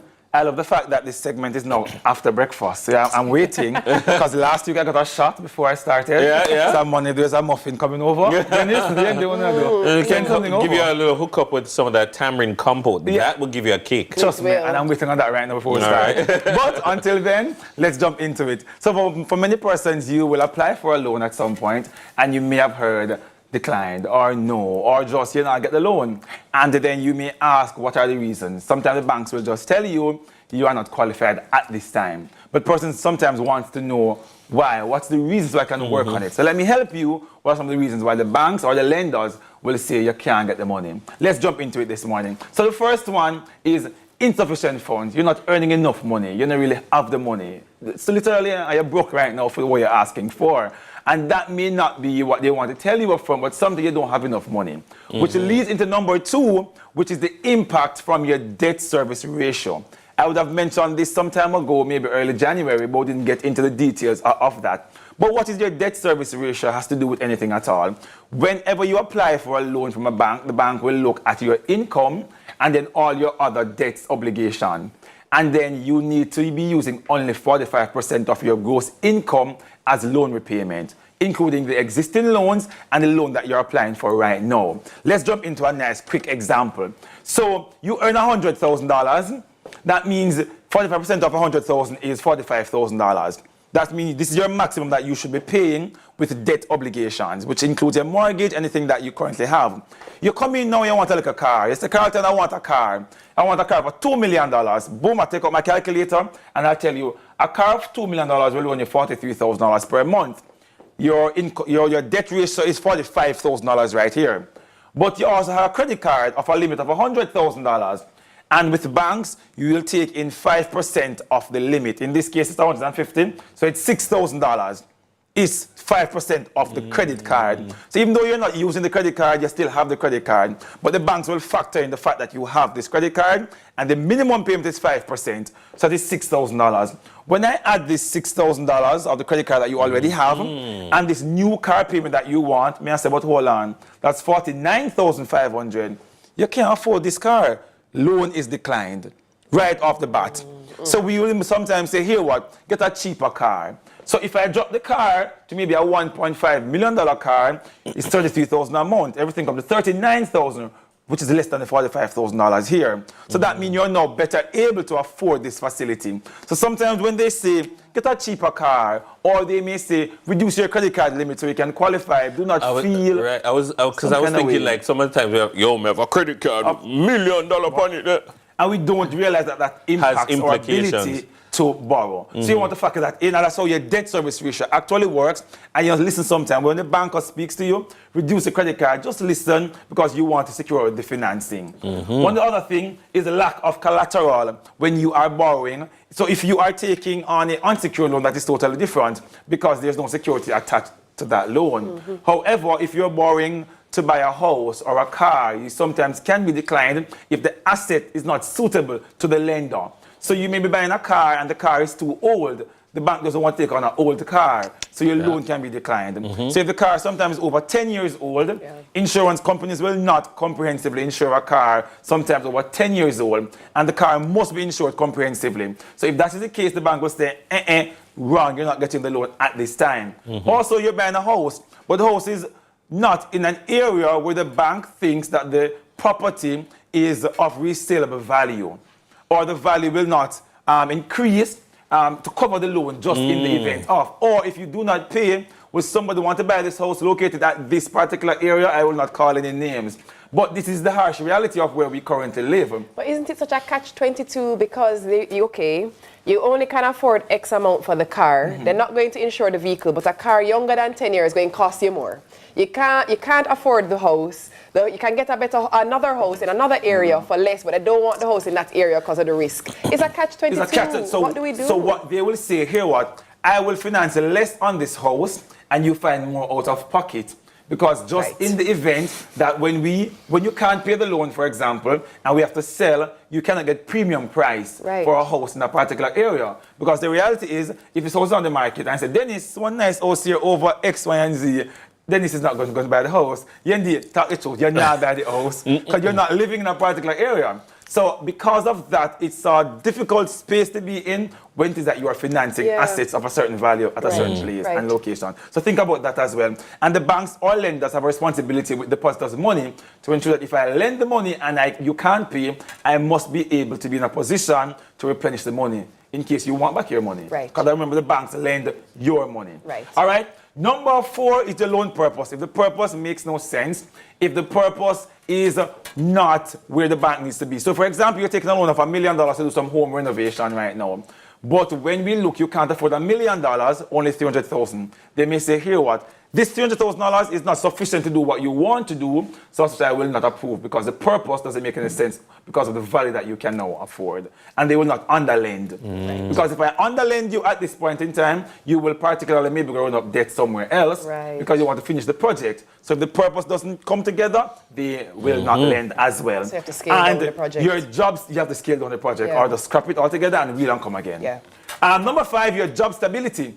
If you're not at a particular employer for a little while, or the company that you're now running, is fairly new, there's no history of performance.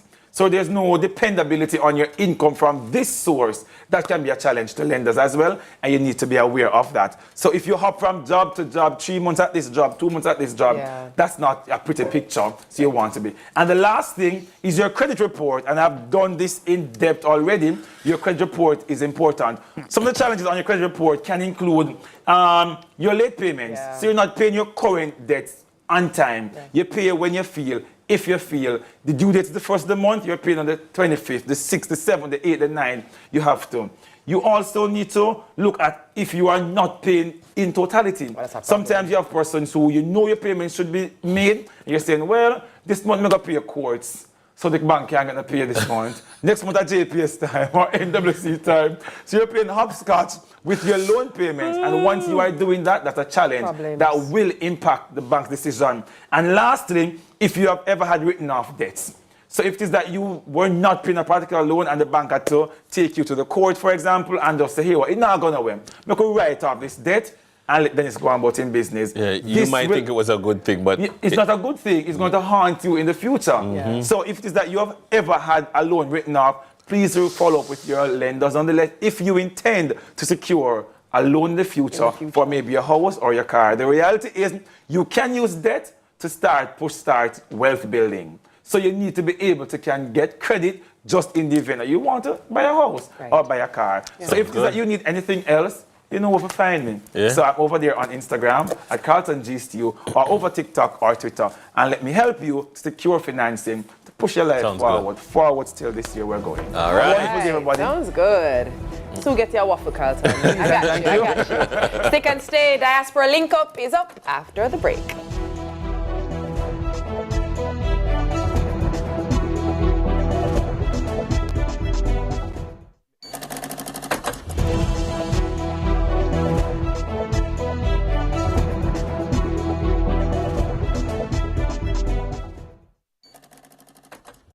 Should critical illness strike, don't let worry fill your head. Say hello to happiness and goodbye to worry with Guardian Life's new Ultimate Provider Plan. Secure your medical expenses in the event of critical illness ahead of time while benefiting from more investment portfolio and so much more. Give yourself and your family the peace of mind you deserve with Guardian Life's new Ultimate Provider Plan today and live secure. Live easy. Hi, I'm Celine Gordon, host of Holy Road. Hey everybody, what's up? It's your boy John Mark Wigan, host on the show Holy Road. Listen, people need to know what's happening in the churches and in ministry in all of Jamaica. It's an absolute blessing. We're really excited to share this. Tune in to CVM. See it happen. Look who we have in the cut. No, today episode I got nice. legends, Senator, my long-time brethren, the great, all-star, the king, and the man himself. Salute! You know, as man, we're not too go as specialists, and that's the pinnacle of the problem. We want some new era. Do what you love and you never work a day in your life. Lie! You work till you wake. It was pandemonium. Country people can relate to me, I talk about. What you think about me no matter, you know. What matter to me is what me think about myself. Man United, I don't care what man wants to say. You know, man. Yeah, man. You know, man. You finish? Yes, we finish.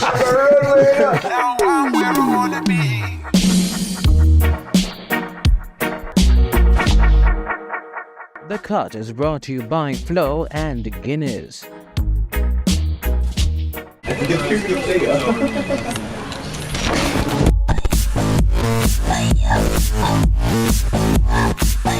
We're in Portland today. I'm trying to find Mac's funeral home. Tavia. I'm trying to find Tavia. She's, I think, a mortician from a funeral home. This is her. No, man, I'm looking for a mortician.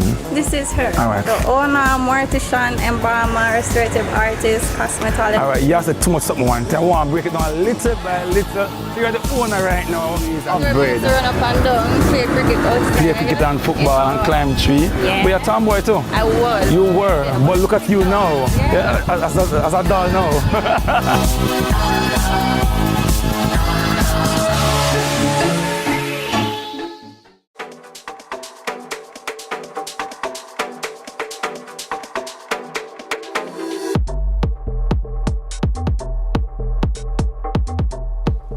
All right, Jamaican-born scholar and community leader Dr. Tashana Walker-Valentine recently completed her doctoral dissertation at the Rutgers University, focusing on the impact of long-term policing on inner city communities. Very interesting topic, particularly in Trenchtown, where she's from.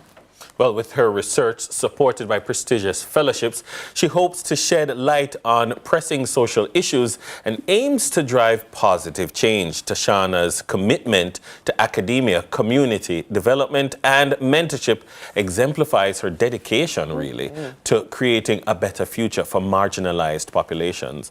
Urban geographer Dr. Tashana Walker-Valentine joins us this morning. Good morning, Doc. How are you doing? Good morning. Are you getting used to the Dr. Walker-Valentine? A bit. After a couple meetings and it's ringing my ears, I'm like, all right, yeah. All right. Sounds nice, eh? Fantastic, yeah. Soon, Professor, don't worry.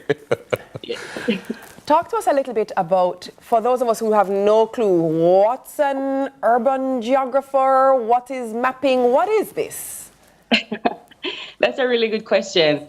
And really, I am a geographer, and geography has two broad branches. So there's human geography and there's physical geography. And under human geography, there's several tiers as well.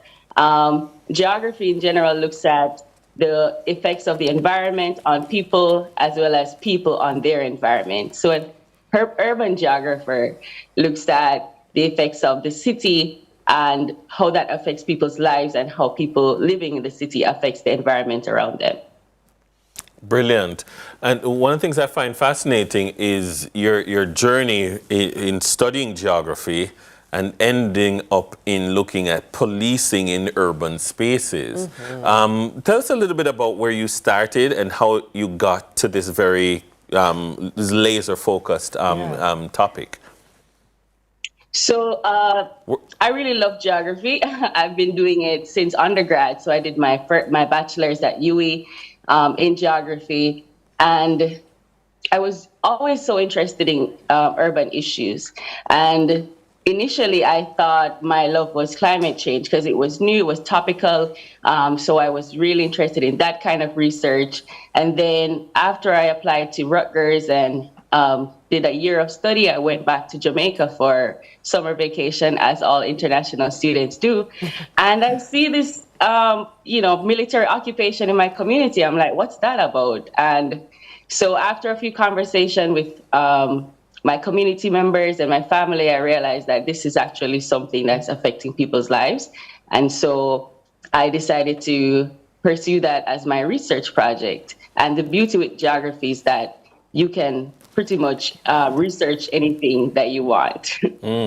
Brilliant, brilliant. I'm so interested in kind of peeling away at this onion a little bit more and understanding your thought process. But we're going to take a brief break because TK is on standby with the news. We'll be back with some more conversation about what you're doing out there in the diaspora. We'll be right back.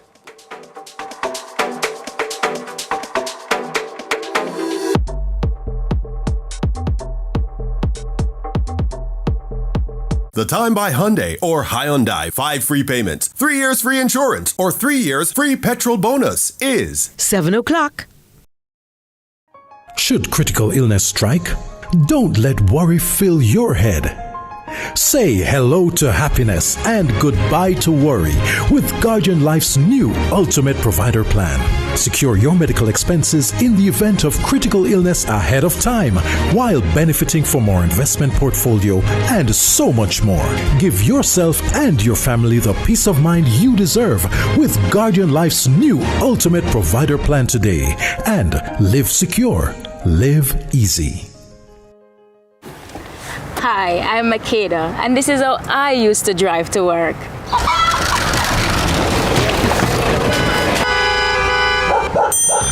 Then I found my way around all of that hassle. Highway 2000 East-West made my commute quicker with no potholes, less gas station stops, and almost no traffic. Now I know my way around. Don't stress it, East-West it, and make Highway 2000 East-West your easy way. Truth is, HIV affects everyone. Truth is, avoiding care leads to a weaker immune system. That means you could get really sick. The truth is, the hardest pill to swallow isn't the medication. It's the problems that follow when you don't take them. Let's get through this together. Remain in care. You can live life to the fullest with HIV. And that's the truth. A message from the Ministry of Health and Wellness.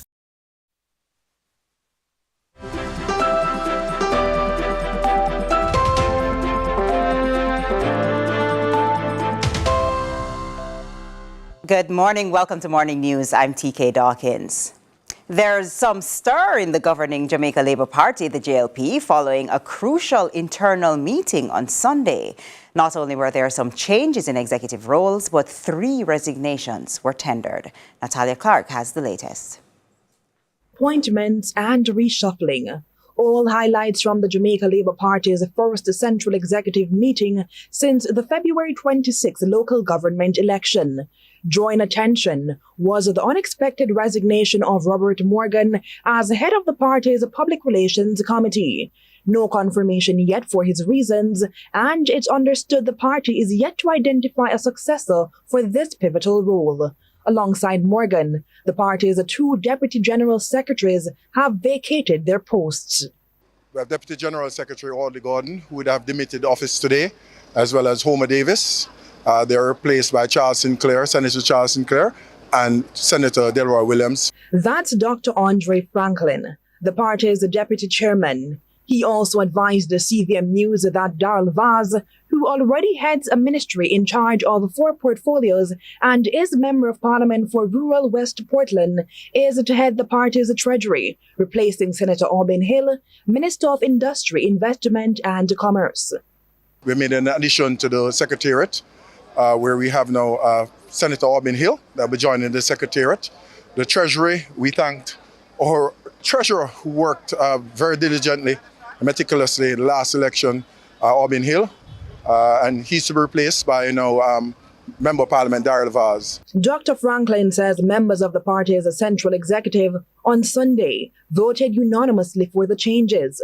But what exactly prompted the reorganization? The time of our officers are required to be on the ground to get things done. There are some areas where the synergy, the natural synergy, is easier than in other areas for other persons. So the best skill sets were put to the test today, and The meeting voted unanimously to make the necessary changes. What the General Secretary, Dr. Horace Chang, sought to add is that now both his deputies sit in the nation's upper house of Parliament. The meeting of the Central Executive lasted just a few hours, with party leader Andrew Holness arriving minutes before 1 p.m. and leaving mere minutes after 2. The deputy chairman assures there is no friction in the party and labels the meeting as a good one. So today was a very good day, a day that we analyze all the factors, and we are now even more united, more dedicated to make the necessary changes a reality. I'm Natalia Clark for CVM News. And a statement has been issued from the Attorney General's chambers on the future of the Director of Public Prosecutions. It reads, due to the ambiguity and the consequent uncertainty arising from the full court's judgment in Paulwell and Bunting v. the Attorney General, the Director of Public Prosecutions, DPP, has advised that she is unable to carry out the functions of her office at this time. In accordance with Section 96(3) of the Constitution, the Public Service Commission will be invited to appoint a qualified person to act in the role of Director of Public Prosecutions for the time being. After careful consideration of the judgment and in the public interest, the Attorney General will be appealing the full court's decision immediately to have the issues resolved and determined by the Court of Appeal. And that's it for Morning News. Join us again at noon for more news and sports desk. I'm TK Dawkins. Sunrise continues after this.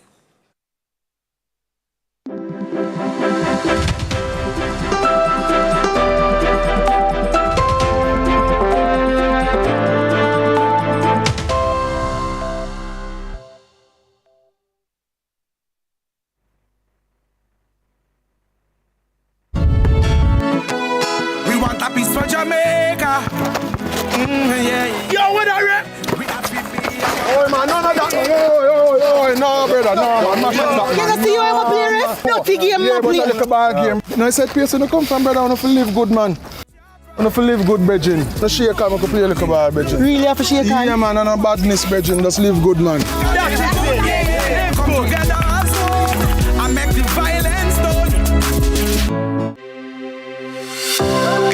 Hi, I'm Dr. Arusha Campbell-Chambers, mother, wife, dermatologist and founder of Dermatology Solutions, Skin Clinic and MediSpa.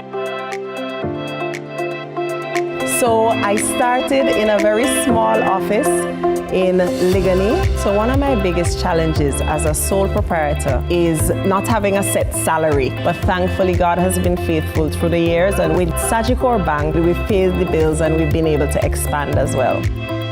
We expanded to include Montego Bay, and we now have 2 shops in that location. And in 2017, we expanded to include St. Vincent and Antigua. We now have about 10 nurses, aestheticians, other doctors as part of the team. And we have a great relationship with our business banker who's very helpful, very accessible, and able to help us in any way that we need her. What do you call it when you've made perfect even better? They've set the bar and we have raised it higher. Above and beyond, that's just our starting point. We've outrun gold and set a whole new standard. Around here, we call that the Blue Diamond Standard. Made with 100% almonds, Blue Diamond is dairy-free, soy-free, and cholesterol-free. Almond milk with more calcium and less calories than regular milk. Proven to lower cholesterol and blood sugar. There's a new standard to beat. The Blue Diamond Standard.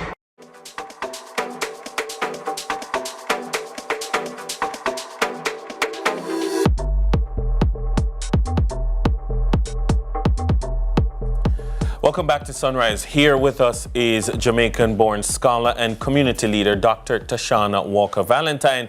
She's an urban geographer and she hopes to shed light on pressing social issues. She aims to drive positive social change.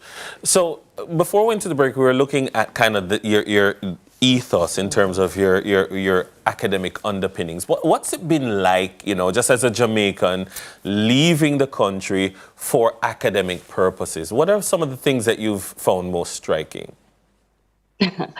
I think for me personally, I had the privilege of visiting the US a couple of times before, so there wasn't quite that culture shock when I came here for school. I think the main difference was that the way in which research is carried out in the U.S. and Jamaica is quite different, because Jamaica education system is modeled off British education system, and U.S. of course is modeled off American style of teaching and learning. So that for me was the biggest shift in learning. I would really love to delve a little bit into your research, because I'm really interested in that topic. Number one, Tashana, how do you even start to dig and find the material that you're looking for? How long of a process does it need to be to determine the true impact? Walk us through the steps with this paper that you're doing, your dissertation rather. Yes. So the dissertation process is a long process. It's at the tail end of your program. Yeah. So I did 3 years of coursework to just have that background knowledge necessary to analyze the data that I would be collecting once in the field. And then after 3 years of coursework, I wrote a proposal for my intended research, and that was evaluated by noteworthy professors, and they said, okay, here's the green light, you can go ahead, we agree with your methodology, we agree with your theoretical framings, etc. And then I spent a year in the field, that's living in Trenchtown, asking questions, observing, and doing all these different data collection processes. And then I spent 2 years just analyzing all that I found. But this was also complemented by my lived experience of being a resident of Trenchtown for 25 years up to that point, before migrating to the States, of course. I'm no longer 25. Who could tell? I lived in Trenchtown for 25 years before migrating to the U.S. for doctoral studies. So it's a very long process. It's officially 7 years, but unofficially 7 plus 25. A paper like that, or the research like that, with your findings, what do you see yourself doing with it? Do you plan on sharing it with the leaders of the nation to say, this is the impact, this is how we can plan ahead, this is what is going to happen in this community, or what has happened in this community? What's the intended purpose of the research? Most certainly. Initially, when I started this doctoral journey, my intent was to do some kind of transformational change in policy. And I didn't know at that point it would be in this realm. And so my hope is that with the findings, I'll be able to provide some insight into the effects of militarization, into the effects of redevelopment plans on marginalized communities. I will be publishing my research as a book and in the form of several journal articles, so you can be on the lookout for that. Nice. I like it. And so, the purpose of academia is to create new knowledge, to add to the existing body of knowledge that's out there. You look forward to being quoted in some kids' essay sometimes. What's that aspect like? Oh, yes. So I have a new concept that I formulated from my findings, and I can't speak candidly about it here, but it does give some kind of name to the behavioral and the psychological changes that happen once persons are exposed to long-term policing, poverty, and gang violence over several years.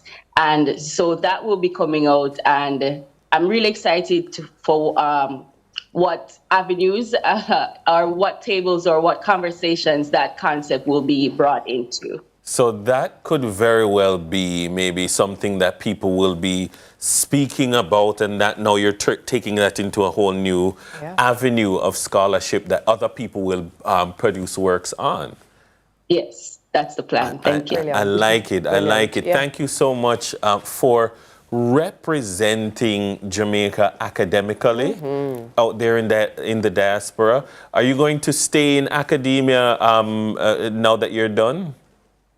I want to do everything. Like a Jamaican, we want to do everything. My husband and I, we do a lot of outreach in Philadelphia. So we go to communities and high schools that are underserved and try to reach out and give talks as much as possible. And, you know, I'm partially inspired by my sister's drive to do work in the diaspora. She was on 2 weeks ago, I think, Tajay. And so we kind of feed off each other's energy in that way. Nice. I like it. I like it. I like it. Really excellent. Definitely. Well, all the best. Continue to dig deep and find the information, because your work is going to lead to a lot of clarity for a lot of people going forward. So Definitely. keep going, keep pressing. Thank you. Thank you so much for having me. All right, that was Dr. Tashana Walker-Valentine, urban geographer, and it's time for a JN giveaway. Send the money. Okay. Want withdraw in a hurry. Alright. JN money card free. Okay. With your TRN and your ID. Alright. And when me no walk with cash, me just swipe like that. All right, how many ways can you collect money transfers with JN Money, and name them? Comment your answer under the JN giveaway post on our page at CVM_television. And remember, in order to win, you must follow at JN Money 1. All right. JN Money, the number one. Yeah. All right. Well, testing 1, 2. Mic check is up right after the break. Stay with us. Testing.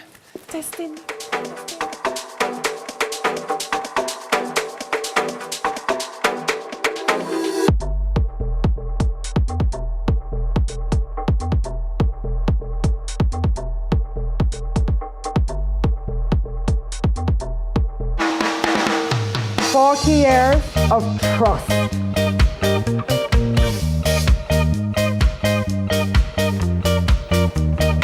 Years of bright ideas.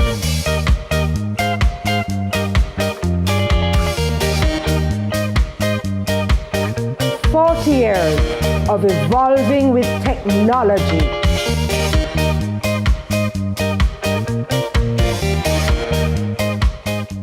I have a mix of wise investments, so I keep earning no matter the season. I have a diversified portfolio with Sagicor Investment Sigma Global Funds. Call me savvy. Let us help you find your ideal mix of investments today with Sigma Global Funds.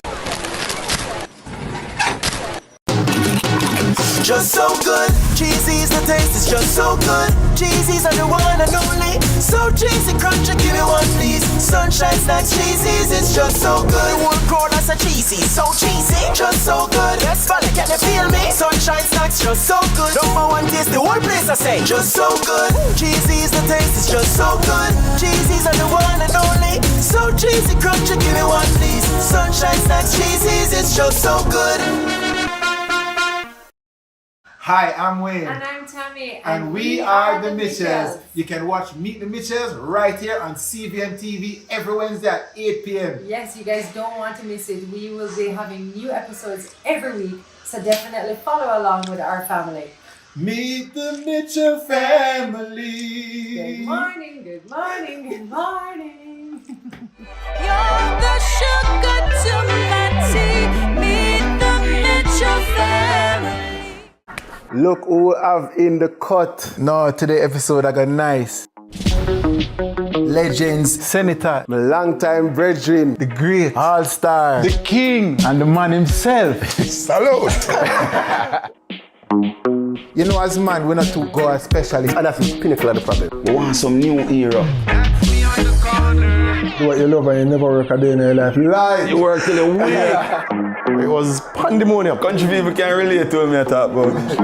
What you think about me no matter, you know. What matter to me is what me think about myself. Man United, you know. I don't care what man wants to say. You know, man. Yeah, man. You know, man. You finished? Yes, we finished.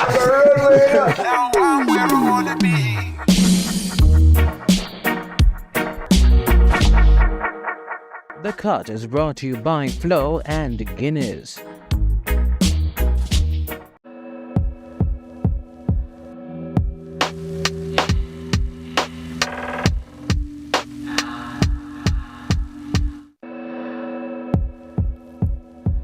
All right, welcome back to Sunrise. It's now time for a mic check. And this morning it's all about right on the money or miseducated.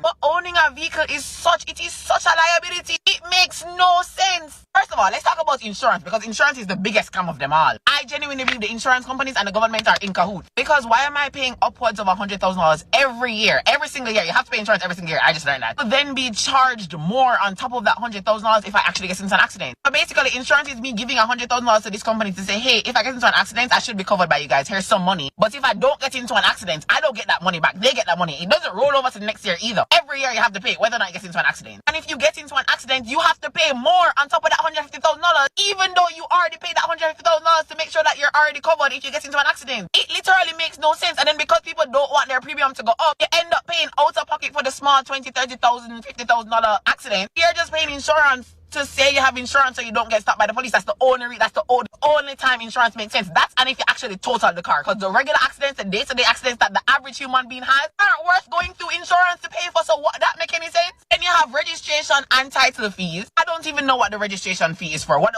does it do? It's just a sticker that they put on the car. But you have to have it because if you don't, the police are going to fine it. The registration money and the money from the police when they get the ticket is going straight to the government. And I still don't know what the registration does. Now let's talk about the title. Sorry, not the title, the fitness. Another thing you have to pay for. I went to get my fitness done the other day. First time I've ever had to do fitness. I didn't know what it was. All the man did was check if my right and left lights work and have me press the horn. And then he gave me a piece of paper. So I paid $4,500 to show people that the vehicle I own works. And you have to do it every year, which I get. I kind of get the fitness. I understand the fitness, but like I feel like they don't even test the fitness properly. Then there's gas. Minimum $30,000 a month. Maintenance. Last time I got my car serviced, it was $85,000. $85,000, and you need to get it serviced every 6 months? Having a car doesn't make any sense. It logically makes more sense for me to put all the money together and hire a charter service to take me where I want to go for the year. Oh wait, because I forgot to tell you guys where I actually am right now. I'm at the tire warehouse. Do you know how much tires cost? Minimum $12,000 per tire, maximum $25,000 per tire, and that's what my broke up older are for. I can't imagine the BMW and the Benz drivers. I can't imagine. Better uno go buy an apartment and take taxi. Having a car don't make any sense. It don't make any sense. I'm stressed. I'm distraught. Oh my goodness. Oh my God. But owning a vehicle is... All right. Whew. All right. So first of all, I've been consuming I know her as Ton Travels. I guess it's Tonya. I've been consuming her content for a while now. So that's her. You get used to it or not. So so I see a lot of people commenting about tone and loud and whatever. I don't even hear that anymore. I'm just listening to the content, and it has been the source of a great deal of conversation on X and Instagram and TikTok. Like lots of people in the comments, lots of people agreeing, and I thought to myself, the young people are really uneducated. I think a lot of, there are some basic things that people need to understand about how car insurance works. In order for society to work, as from the perspective of cars and all of us driving, there are certain things that need to happen. Like, how do I know that your car is your car? Because who is this car registered to? Like this car that did this drive-by, or this car that is stolen, and this person claims that it's theirs, or that they bought it, or that it is owned by the bank. How do we know? It must be registered, and it must be registered to a person or a company. It must be registered. So registration matters.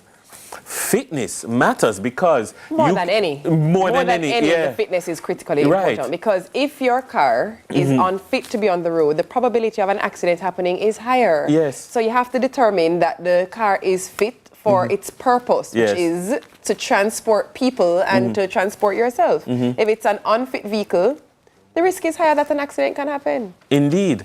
And not just fitness that. I really get. Vehicles of a certain age, I suppose that people may test the fitness differently because you now have computer systems and that. Correct. But I remember people used to complain that when they carry a car... Listen. And them drive and they press gas and then brake in front of a wall by Swallow Field. And so people used to complain about how the people at the fitness depot treat their vehicle. And I've heard people say, It's a 2022 vehicle. Why you have to be testing it like that, so forth and so on? Come on, that does not make sense. Yeah. But I notice that with young people, everything is a scam.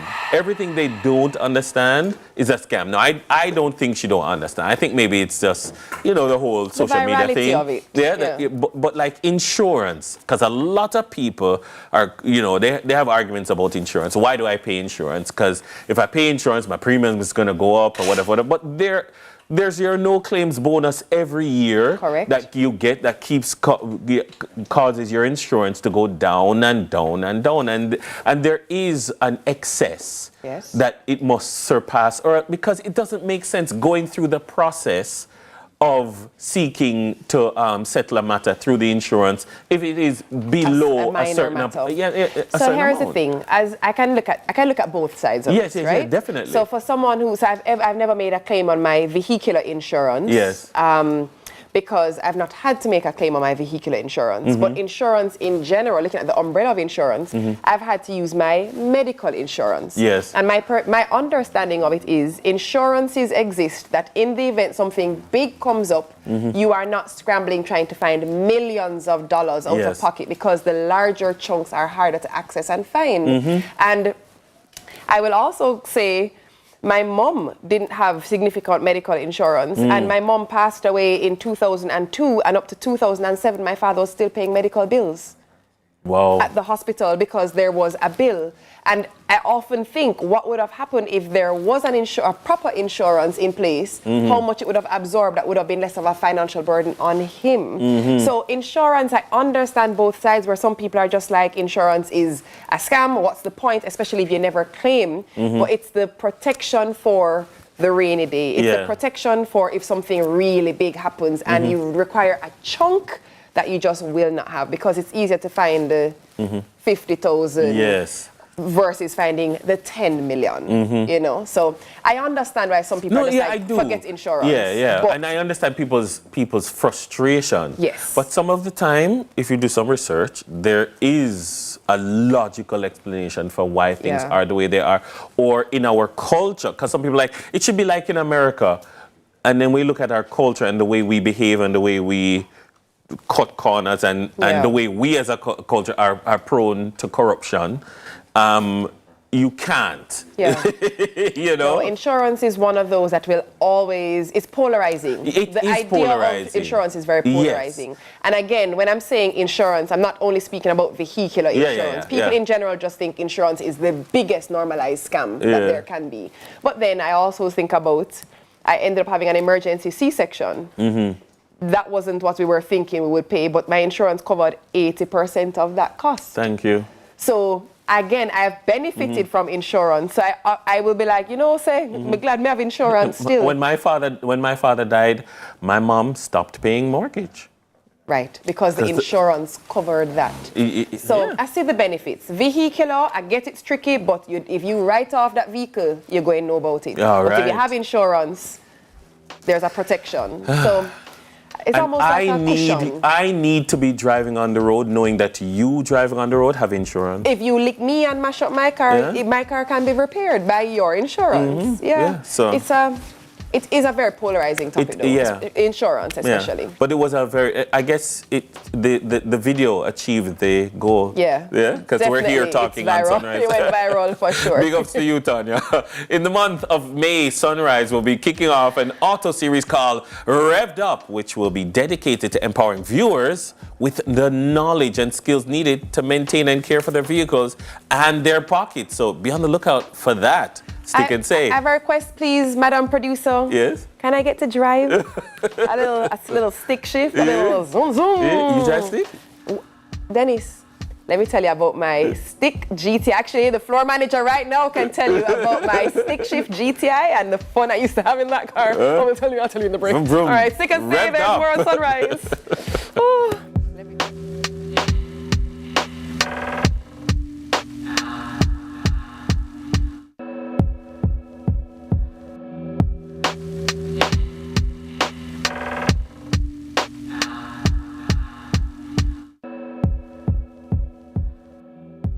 Maybe it's time to explore your options. There's no harm in reviewing your mortgage arrangement and considering a better deal. CIBC Caribbean can help you narrow your search and decide. Switch your mortgage to CIBC Caribbean and enjoy a special interest rate and help towards your switching cost. Visit CIBCFCIB.com/inspired home for more information. Conditions apply.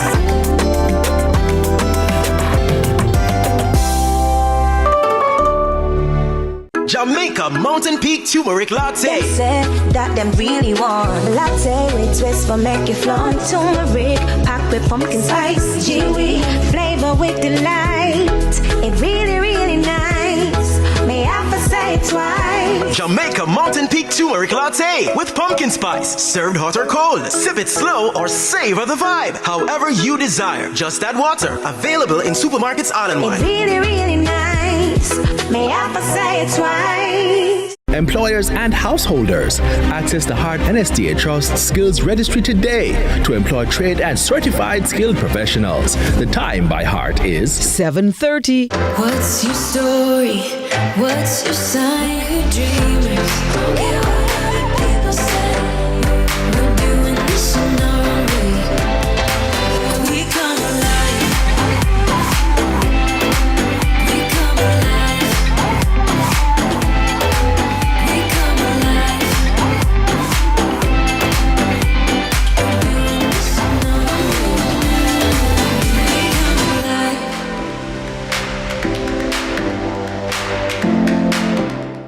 Our days get a little complex sometimes. Often so many things make sense, yet so many do not.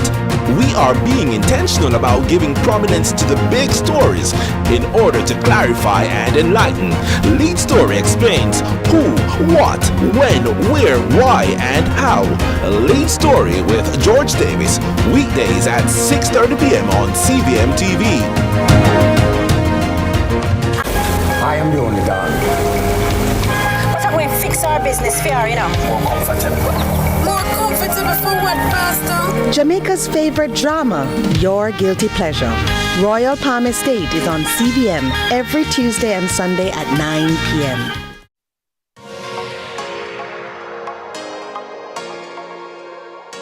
Is the inconvenience of keeping a gum wrapper in your pocket or a plastic bottle in your car greater than the damage caused by tossing it on the ground or out the window? Unfortunately, we sometimes feel less of a sense of ownership towards rivers, beaches, streets, event venues, and other public spaces compared to that we feel towards our homes and cars. While our homes and cars are personal property, so is Jamaican soil. One home will have. Keep it clean. Is the inconvenience of keeping a All right, so our next guest has a knack for connecting literacy and nature. Environmentalist and creative writer and author, Kimara Elliott aims to teach the young and the young at heart, like Dennis and myself, the importance of caring for nature through her books, Nature and Me, book of poems, and her latest, Nature and Me, coloring and activity book.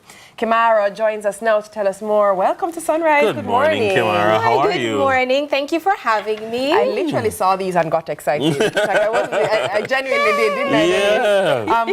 Tell us about Nature and Me. Okay, Nature and Me was created in 2020, that beloved year, and I know I love the environment, and I'm a poet of some kind, and I know I wanted to contribute some aspect, my creative aspect in environment, and I said, all right, let me do my poems and just add Nature and Me. And I want to add that cute aspect because kids love to talk about that, you know, me and all about me. I'm like, all right, let me add Nature and Me. Yeah. And I did my poems and I wanted to just publish them one away, just off the bat, just like that. And I said, why not do a book?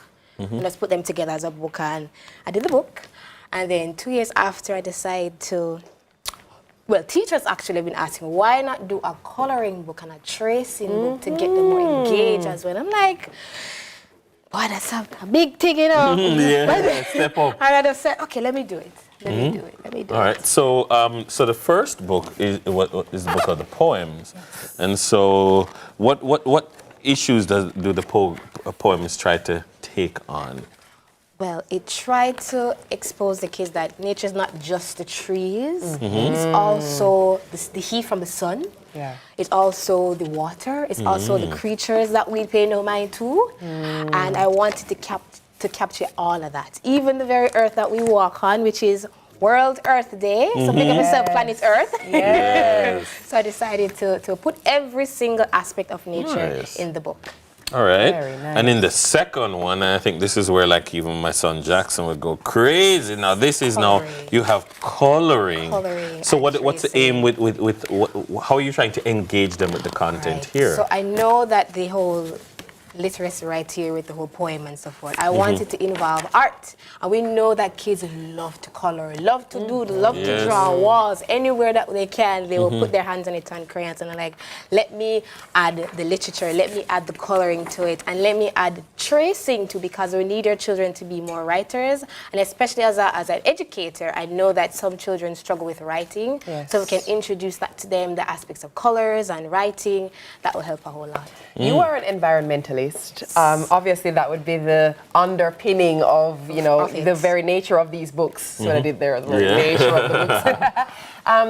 Talk to us about how important the work as an environmentalist is for you, and also what's the thing that really matters to you as it relates to being an environmentalist? So for me, one, let me just start with the latter. I want people to value Earth. It's not my importance. I think because it's there, and we always think it's going to be there, we can't do anything with it, and not understand that we have to take care of it. And I want people to value. I want to value people, and people to value that the Earth is here, and we need to take care of it by any means necessary. So the little things that we do, especially today, which is World Earth Day, I want people to think of the plastics around you, pick it up, put it away, because the theme is planet versus plastic. The other aspect, though, as an environmentalist, awareness and to hold people accountable, because people think they can do anything and nothing can come out of it, and we want to hold people accountable. Like, listen, you can't do this, you can't do this. Why? Because we need to preserve and conserve our environment. But so many times it's not the people as in the individuals, but like corporations, businesses, factories and that kind of a thing that are sometimes the problem, polluting our rivers, etc., etc. If there's one thing that if a message that you can go put out today in terms of where awareness building is concerned, what would be your message today? All right, my message would be, especially for the corporations. Oh no, not for corporations, because you're targeting the kids. Message. Your Earth Day message. Okay, it would be just remember the Earth. Remember the Earth. Be very considerate of the Earth. Do not take it for granted. That's all I'm saying. Just don't take it for granted. Where can we get your content, your books? All right, they are with me now. Working on putting them in the bookstores. Wink, wink to those places. But if you need, you can definitely send me a message on Instagram. You can put in Kimara Elliott, KYMERA ELLIOTT. I will pop up. You will see my picture. You see my books. So send me a DM, and I will definitely respond. All right, sounds great. Sounds great. Well, that was Kimara Elliott, environmentalist, creative writer, and author of Nature and Me. Well, Law and Order, JA, is up after the break. This is really nice. 1,997 pounds of garbage looks like. Yeah, one load. So we christened the pontoon and set out bright and early for our first harbour cleanup on Kingston Harbour. As we drew closer to Mountain View Gully, our first target location, we used handmade bamboo skimmers to collect garbage scattered across the water surface from the previous night's rainfall. Then it was time for the real work. First, we focused on plastic, which was the bulk of the garbage. 1 trip, 2 trip, 3 trip, 4. We filled our mesh bags one by one, collecting approximately 817 pounds of plastic. Now for the heavier items, we attached our winch cable hook and reeled in an assack 3 fridges, and a commercial freezer. Meanwhile, Anthony used his bamboo hook to pull pieces of fabric and other garbage that had been stuck to the seabed. NSWMA and a group of students from Gainstead High School focused inland near the mangroves, transforming the area from this to this. 4 hours of hard work and a pontoon full of garbage later, we made our way back to the shoreline to offload all the waste we collected. While almost a ton of garbage had been removed from the harbor, we left knowing we had only made a small dent in solving a big problem.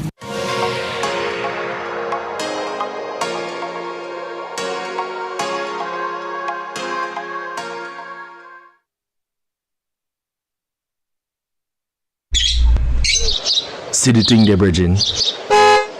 Boss, man, I drive no vehicle with no white plate for carry, no passenger. Nah, man, everything Chris Bridging. The vehicle have registration, fitness, and insurance. Well, it might have all of that. But what about road license and PPV insurance? Me just want to know say my thing legit. So me not have to play no puss and dog with the law. You get what me say, boss? Operators of illegal taxis. Under Section 61 of the Road Traffic Act, if you're caught operating illegal public transport, the vehicle may be seized and upon conviction, you could be fined up to $125,000. Further, the owner of the vehicle may be charged for aiding and abetting the offense. Legalize your activities now. A message from the Transport Authority, regulating with vision. Do you own the NWC? Don't worry. The NWC's Pay and Save program can help you. Yes, you can get a 10 to 20% discount off when you pay balances that are 90 days or older. And if you can't pay everything in full, you can enter into a payment arrangement. Take advantage of this great opportunity by visiting any NWC commercial office island-wide. For more information about the NWC's Pay and Save program, visit nwcjamaica.com or call 888-NWC. Conditions apply. This is your smartphone. These are your NCB credit cards. And this is NCB Pay. NCB Pay transforms your phone into your wallet. Secure, quick, and always with you. Whether it's paying for groceries, grabbing coffee, or getting gas, NCB Pay has you covered. Using advanced technology, NCB Pay ensures that your transactions are protected with top-notch security. Skip the lines. With just a tap, you're on your way. Don't just pay, NCB Pay. Download the app today. No more fear of missing out. CVMTV News is on YouTube. Get up-to-date news, sports, and business content at CVMTV News anytime, anywhere. Subscribe now to CVMTV News to see it happen.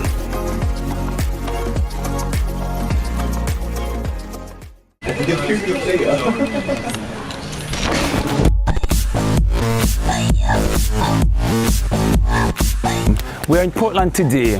I'm trying to find Mac's funeral home. Tavia! I'm trying to find Tavia. She's, I think, a mortician from a funeral home. This is her.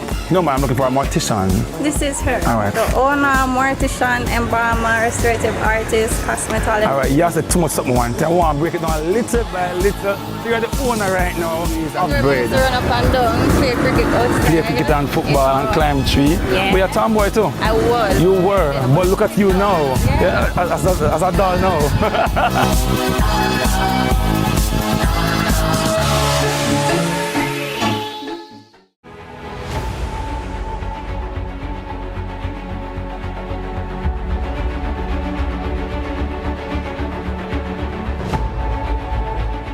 Welcome back to Sunrise. Joining us this morning is our lead counsel on employment and labor laws, Jonathan Morgan, partner at Duncox Attorneys at Law. Now, the Sunrise viewer question this morning is, my name is Mercedes, and my company called me into a meeting to tell me that my position was being terminated because they found artificial intelligence that can do my job instead.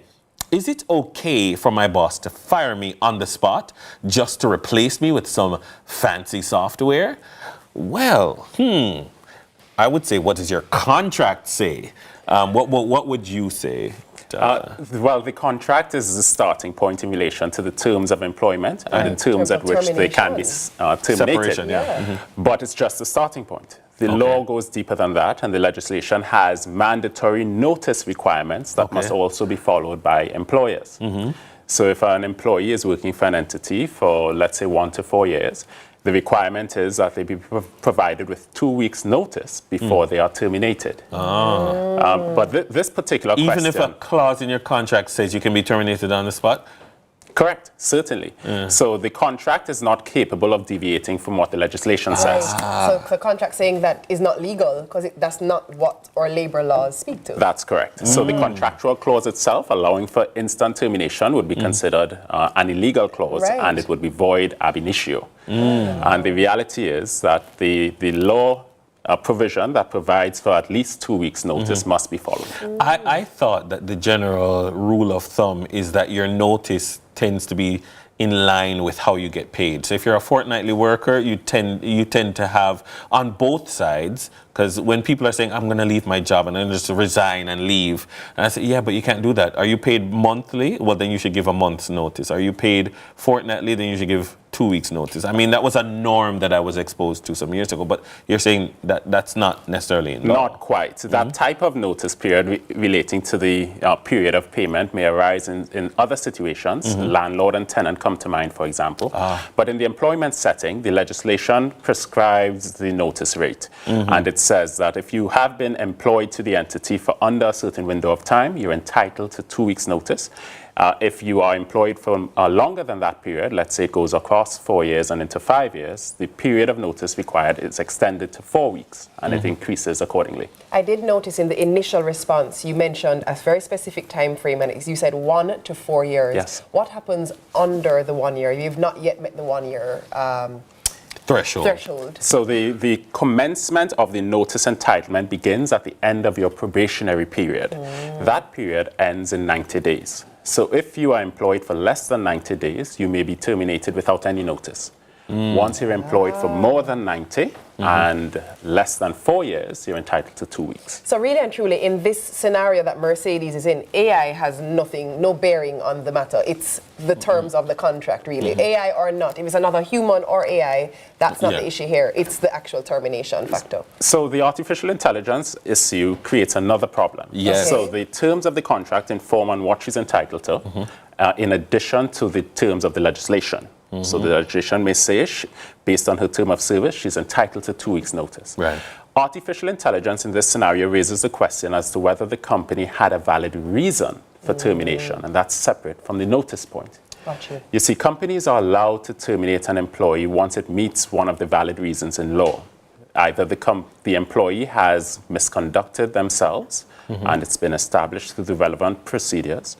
The employee has shown some poor performance, and that has also been tested and confirmed, or the employee is being made redundant. That's where I was going, because in this situation, couldn't it be said that it's not that I'm terminating your employment, it's just that now the technology has moved us in a direction where this post is no longer of any moment, you know? Absolutely. So that suggests that removing a post to replace the position with technology is in fact a valid ground for termination under the redundancy principles. You see, the redundancy principles require that the requirements of the business have been diminished or have ceased in such a way to make the employment in that role unnecessary. And we can say that that is satisfied in this situation. What seems to be missing from Mercedes' scenario is the due process that the company must follow. So to effect a redundancy, some consultation must take place between the company and the employee, and she must receive an invitation to that consultation meeting, usually in writing.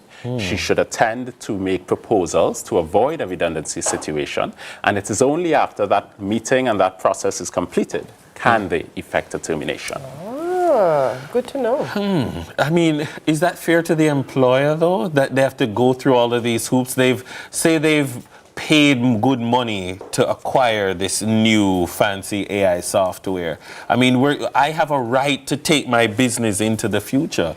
Why is it that I now have to go through all of these procedures to because the employees have rights too, no, sir? Absolutely, and the law has been protectionary in relation to employees. But not in relation to employers. Well, they treat the employees as a more vulnerable group. Right. So the law has been designed in such a way to protect employees and to ensure that certain processes are followed before termination is And effective. that's not anti-business in the anti-business by being pro-employee? Well, many companies do think so. Many companies find that the labor laws in Jamaica discourage innovation and transition in smooth ways, and they require a lot of loops to be jumped through.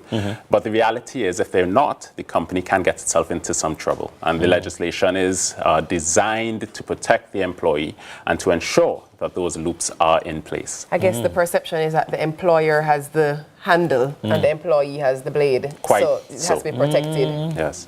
I mean, I'm just saying that some people would say that we need an environment that's pro-economic growth and pro-people, business, innovation, etc. But I do get the impression that we come from a society that has tended to exploit the employee, and so that is how our jurisprudence has evolved in this particular direction. Yes, well, certainly so. I would say a lot of our clients express the same sentiments, and we understand them clearly.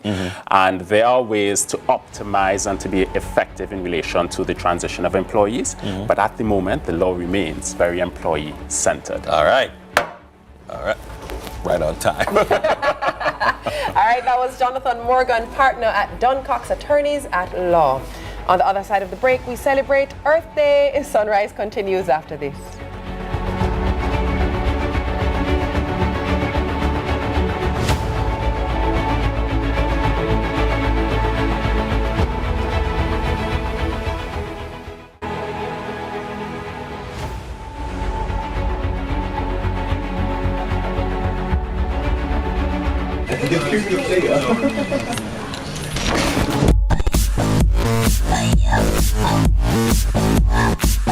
We're in Portland today.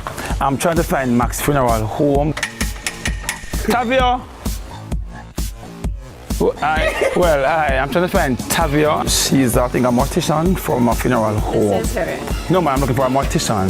This is her. All right. The owner, mortician, embalmer, restorative artist, cosmetologist. All right, you have said too much something one time. I want to break it down little by little. So you're the owner right now. He's upgrade. Run up and down, play cricket outside. Play cricket and football and climb tree. Yeah. But you're a tomboy too. I was. You were, but look at you now. Yeah. As a doll now.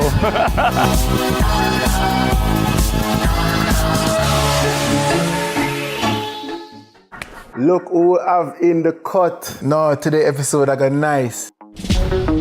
Legends, Senator, my longtime brethren, the great, all-star, the king, and the man himself. Salute!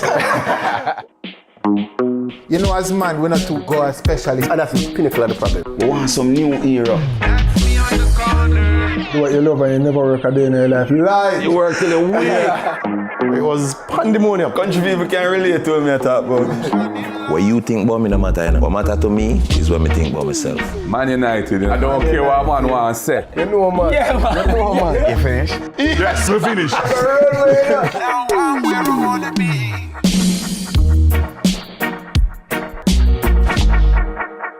The Cut is brought to you by Flo and Guinness.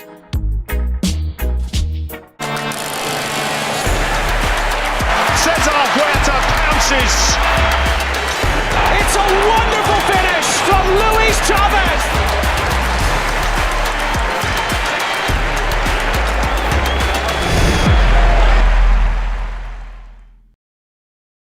Jamaica's favorite drama, Your Guilty Pleasure. All that having a baby now is going to do for you is make you a prisoner of this apartment. Long run shot, kid. Royal Palm Estate is on CVM every Tuesday and Sunday at 9 p.m.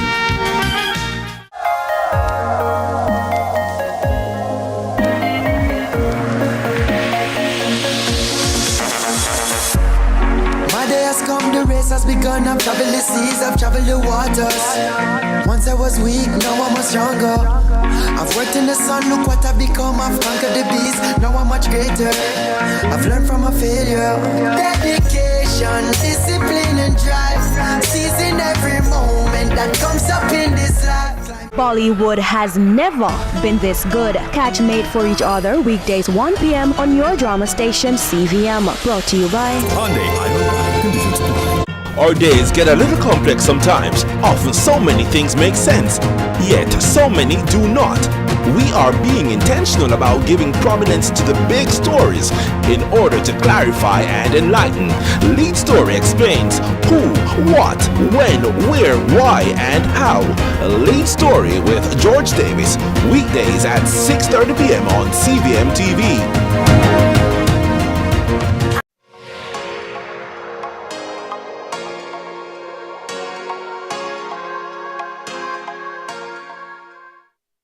The ocean is really, really hot and it's having devastating effects. When coral gets too hot, it gets stressed and turns white, known as bleaching. It might look pretty, but it means the coral's ill and decaying. And now, for the 4th time, there's been a global mass bleaching, according to the US National Oceanic and Atmospheric Administration. That's bad news, because coral sustains sea life, fishing, and on top of that, creates trillions of dollars of revenue every year. We've known climate change has been heating up the ocean for a while, because the gases emitted when we burn oil, coal, and gas are absorbed by the water. And last year, the coast of Florida was as warm as a hot tub. El Nino, a natural climate event, was part of the reason for such warm oceans too. Now we're seeing the global damage it's causing, and researchers say they're angry that it's allowed to happen. And the coral can recover from bleaching, but it needs several years. All right, it is Earth Day, and today we honor and celebrate our remarkable planet.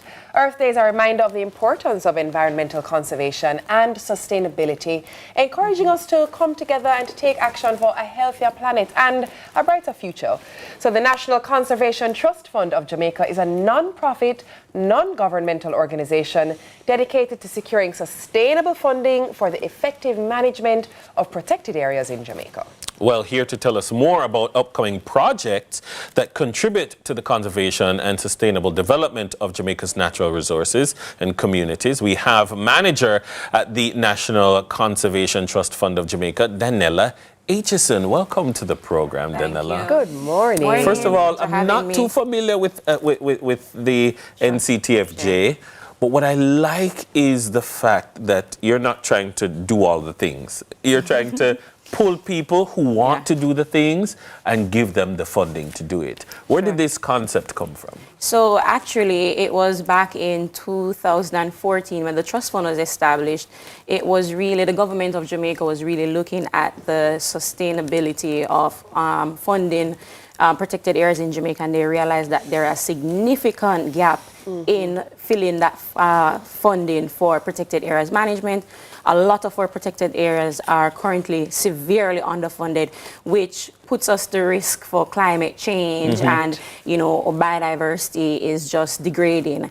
And so the trust fund plays a unique role in where we respond to, funding management activities within our protected areas. So we are unique in the sense that we provide funding to non-government organization, community-based organization, government organization, or even the private sector organization who are operating within or managing a protected area. And there's so many people who complain, I guess because of ignorance, this is why we're having this conversation, that, boy, we want to do this and imagine we can't get any funding. We want to do that and imagine nobody is telling us yes, but you are looking actively for people who want to do projects. Yes, and we also have, so we are also faced with the issue of community-based organization and different organization accessing funds, because there is requirement from donors, there are requirements from international organizations for us to really mobilize funding to Jamaica. The banking system, having a bank account. So one of the things that the trust fund does, we actually conduct a capacity gap assessment with all our grantees, and we respond to their needs. So we are not just funding them, we are positioning organizations and communities to be able to access funding, because funding from even the trust fund is very limited. I really want to talk about the protected areas, because I don't think there are many people who understand that there are parts of Jamaica that you cannot develop, you cannot touch, and these are critically important areas. So I want us to get into that a bit, but I also want to look here at how you guys have supported projects that deal with the wetlands, projects that deal with restoration, projects that deal with even COVID-19 response. Walk me through why the protected areas matter and why these projects are important. So the protected areas matter because we have critical ecosystems that are designated, whether by their cultural heritage, because we have the Maroons and we have World Heritage Sites, and also they provide services that, you know, we depend on, our whole economy depend on our protected areas. All our hotels are within close proximity within protected areas. And the thing with Jamaica, we don't necessarily exclude from operating within protected areas. We promote sustainable use, and that in itself, if there is not proper management, effective management, you know, it's just based on demand, the drive, overfishing, you know, the development, removing of our mangroves. It's quite devastating if there is not effective management in place. And management, why we push management is because they are recurring activities, so they're long-term. Right. So, you know, we have to sensitize ongoing, we have to patrol, we have to have management plans, and this feeds up to national development plans and, you know, global targets that we're looking at. And, you know, these projects are really community-owned, they're response by community. So, they are responding to management plans and needs within the system. And, you know, it's sustainable because the communities have a vested interest in these projects and activities. So, which leads us naturally into where I want to go next, which is that in order for you to really effect change, I mean, it can't be you in the organization trying to push it. You have to have change ambassadors throughout the society.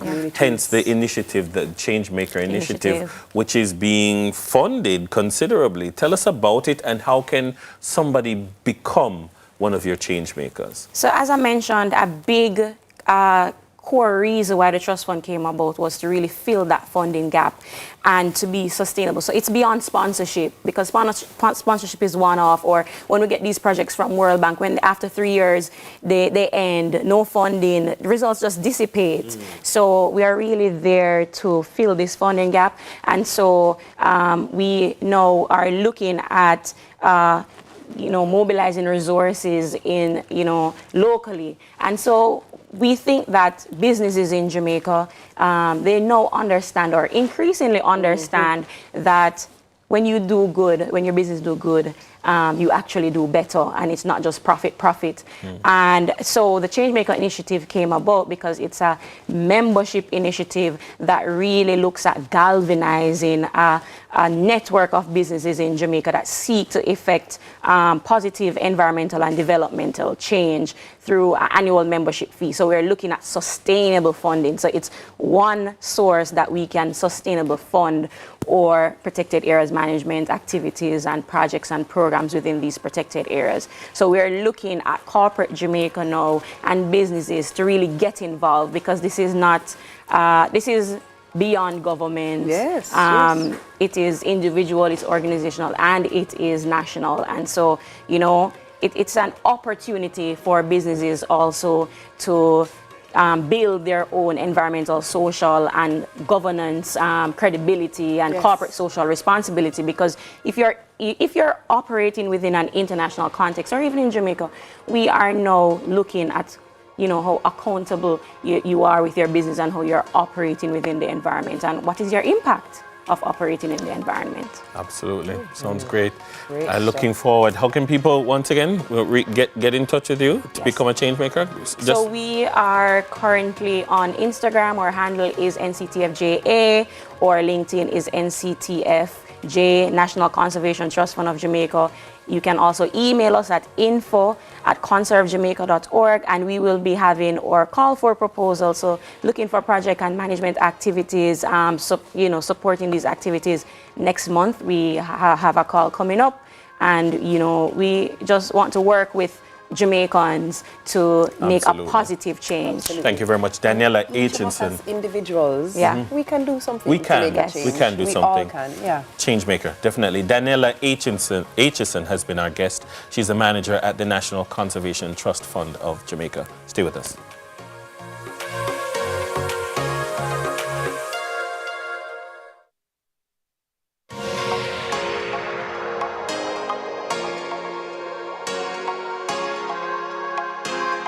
Hi, I'm Wayne. And I'm Tami. Tami. And we are the Mitchells. You can watch Meet the Mitchells right here on CVMTV every Wednesday at 8 p.m. Yes, you guys don't want to miss it. We will be having new episodes every week, so definitely follow along with our family.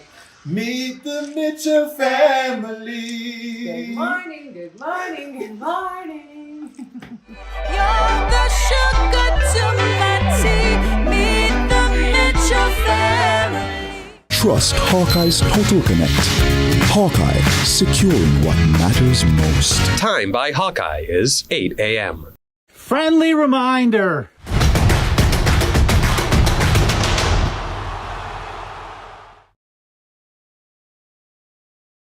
Jamaica's favorite drama, Your Guilty Pleasure. You listen to me, is it, Trevor Madden? I don't want you to gamble with my life or the lives of our children.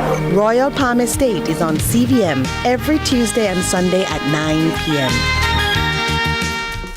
Our days get a little complex sometimes. Often so many things make sense, yet so many do not.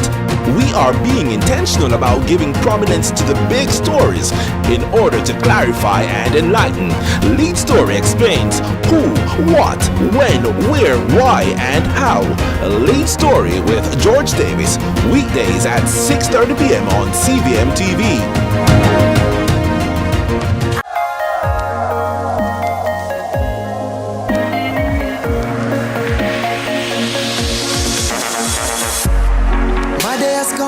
Has begun, I've traveled the seas, I've traveled the waters.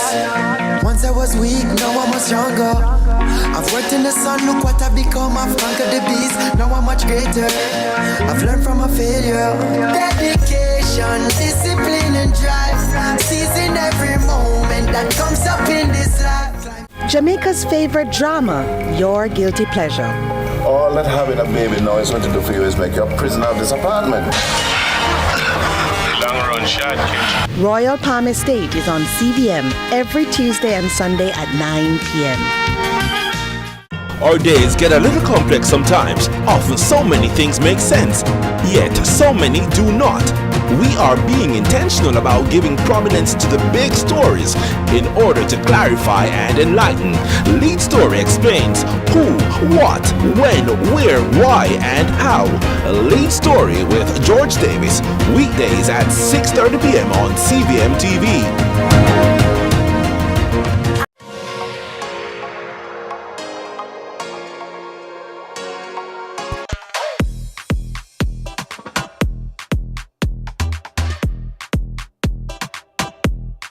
All right, that's all the time we have for the show from us for this morning. Remember to tune in to Lead Story with George Davis at 6:30 this evening. Wayne Mitchell will be joined by Pastor Ryan Mark and Joe Bogdanovich in The Cut at 8 p.m. That's all the time we have for you this morning. No, I'm kidding. We're not leaving. We're staying forever. Right here. Okay, no, we have to go. Sure. But if you missed anything or you just want to rewatch your favorite segments, we've got you covered at CVMTV.com. And for all the fun stuff in between, we're on Instagram at CVM, actually at Sunrise CVM and at CVM_television. All right. Of course, we can't go until we pick up our lovely lilies. I love when we have flowers on set. Yes, don't you love they it? do make a difference. They do make a difference. Special shout out to our official catering sponsor, Mothers. Yo, I had the rundown last Thursday. I took it home. I dealt with it. So big up to Mothers. I dealt with it. The Roundtable Squad takes over after this. See ya. Adios.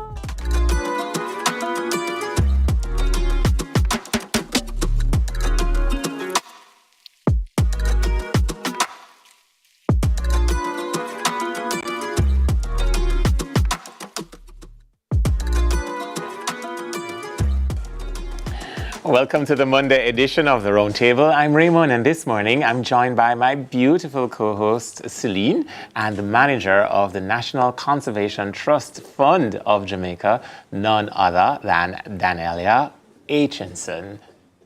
Got it right? Yes, Aitchison. Welcome to the Roundtable. Thanks for having me. Listen, it's Earth Day. Yeah. What does that still mean to you outside of your professional work? You know, Earth Day for me is an opportunity to sensitize the people around me about the importance and the value of conservation and biodiversity. Yeah. So, you know, everybody at home, they know what day it is. Yes, I feel the same way. What about you, Celine? For me, it just reminds me that I need to be thinking about what I'm not thinking about on a day-to-day basis. Being sustainable about maybe garbage, being sustainable about all the different things to keep Earth alive. Yep. So it's now time to check what's buzzing online in our social buzz. Check this out.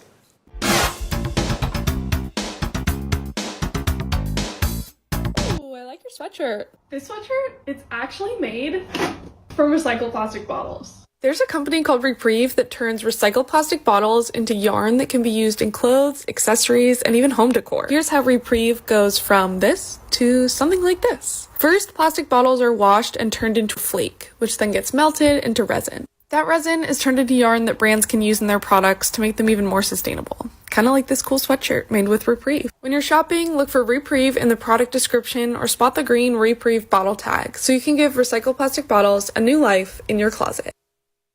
All right, so I asked for this one to be done because with all that we keep talking about, I think too many of us believe that our response is too big. It has to be global. It has to be at the level of the United Nations. But private sector actually has a big role to play. And there are clothing lines now that are advertised as being made entirely by recycled plastics.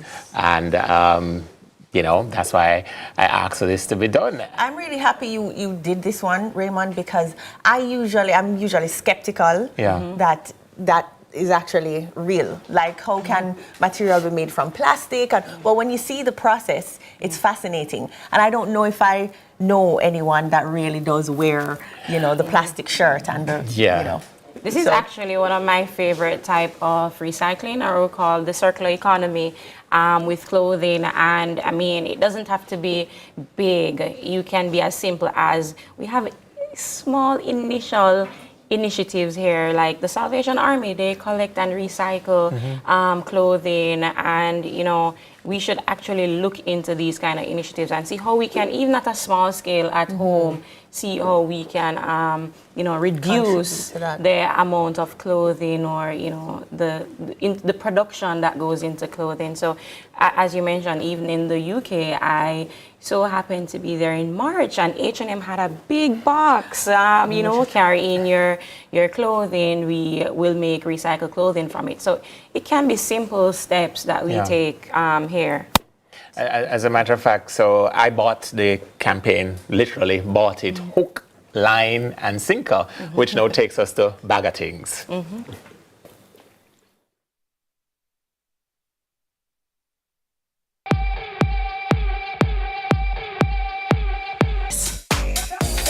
Which we set up together with Cotton Connect in 2013, with the aim that all of our sustainable cotton farmers will move to more regenerative farming practices. But we know more can be done, which is why we are increasing our efforts to pursue a living wage for the workers in our supply chain, focused on helping them to develop workplace skills. So when I said I bought it hook, line, and sinker, I saw this ad campaign, and would you know, I went and bought what is advertised as clothing made from 100% recycled plastic. And I did also recently, on a trip abroad, see these bins at H&M and other stores where they say that they will respun or make respun threads and fibers from used clothing.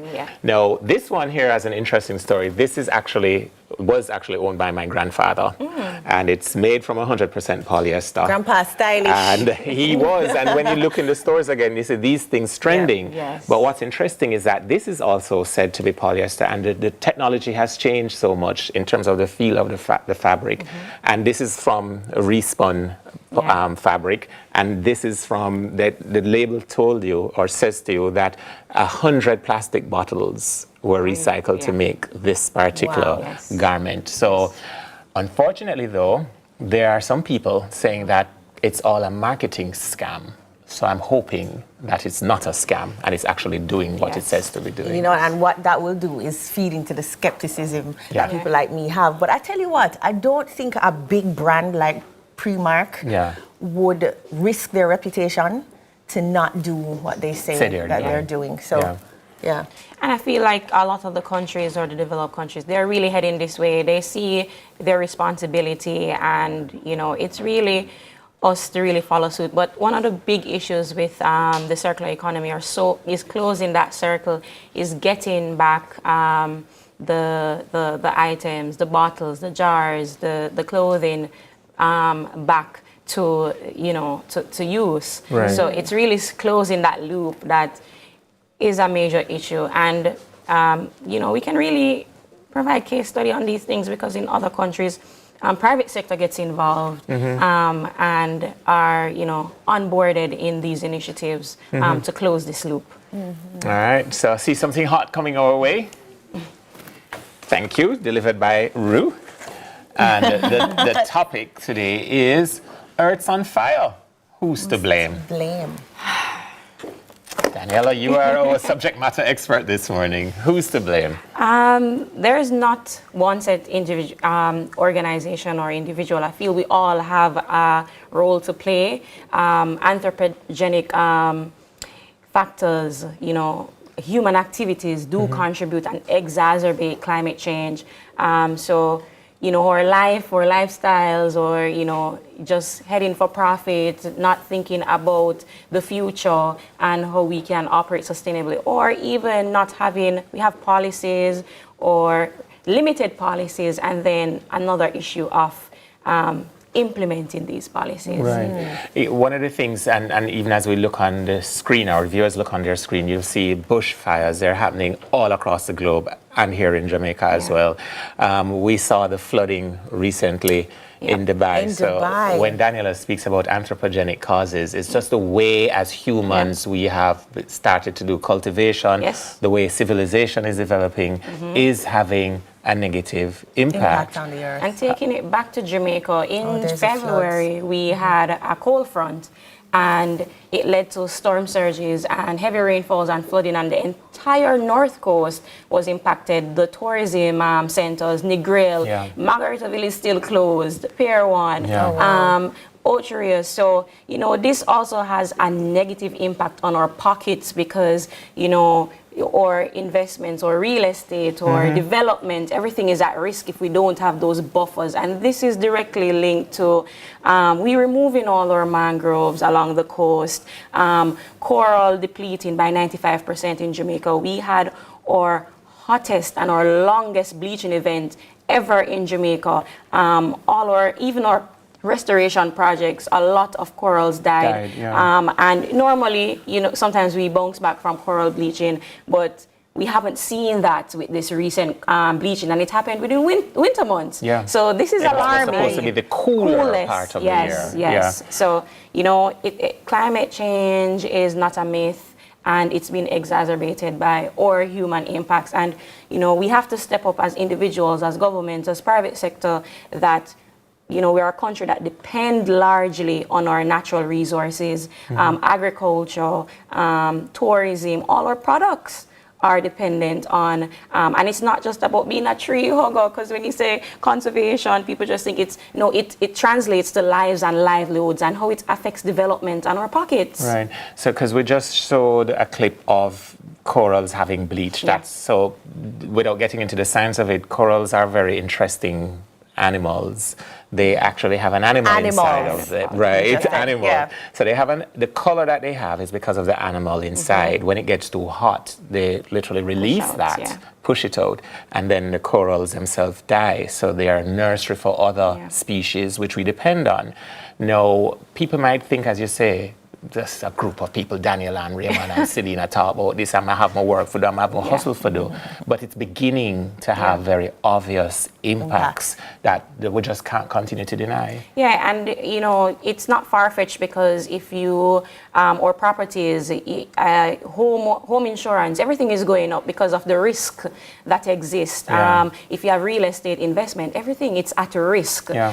So, you know, it really translates to lives and livelihoods and how we are going to be able to, live going forward, because it's hot. Sometimes I turn up my AC and I'm like, is it working? So how are we going to regulate temperature, especially in cities and, urban areas, if we are not protecting and managing our natural resources? And, sometimes we say restoration, but even restoration, the whole hydraulics of an area has changed. When you remove mangroves, it's not that it will or has to return, because you have changed the environment, and it really affects whether it can be successfully restored. Listen to these words. I'm probably the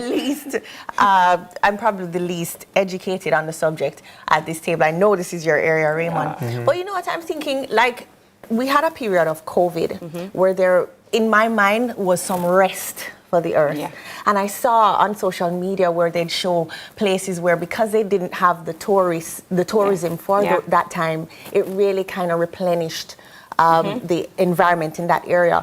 So shouldn't I say, like, why are we still, why is it still extreme now? Why didn't we have that rest and everything go back to normal and we're good? Because, it's driven by demand too. And that's why we're trying to find that balance. We don't say don't use the environment. We say sustainably use it. But it's really to find that balance of economic development and growth, and also ensuring that we do have these resources to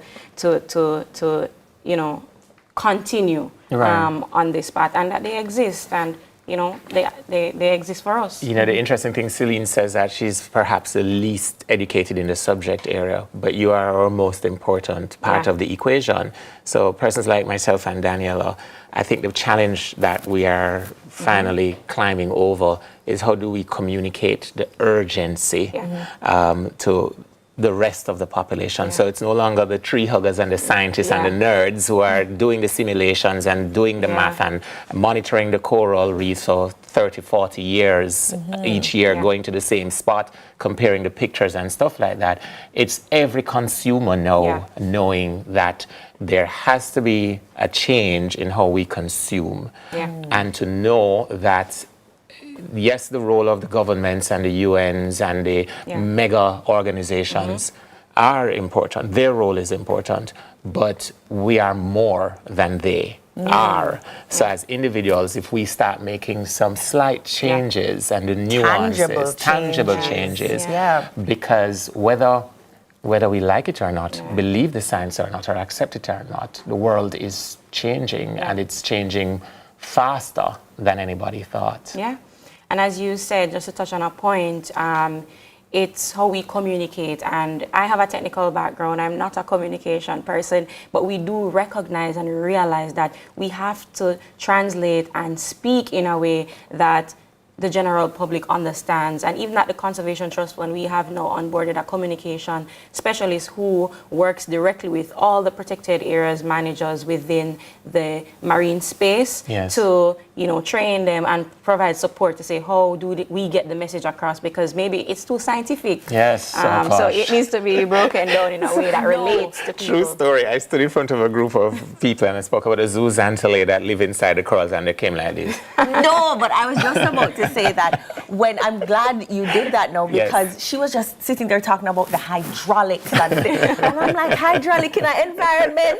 Or how when you cut down the trees, there's deforestation. Even when you plant back trees, you don't plant back a forest, you plant back trees. So the ecosystem, and you lose the person. But if we cut one tree and plant two, always still a problem. Why is it So, and funny enough, I came back from a series of meetings recently in New York, and people are like, oh, the good thing about having Mr. Price here is that he's a communication specialist. He's on morning television in Jamaica. And I'm like, but they don't know where I have to go to the dictionary after. But that part of the challenge, I think we're now winning it, which is communicating to wider groups of the population about what role you at home can play. So we'll continue this dialogue about Earth being on fire and how do we cool it back down? Can we cool it back down after this break?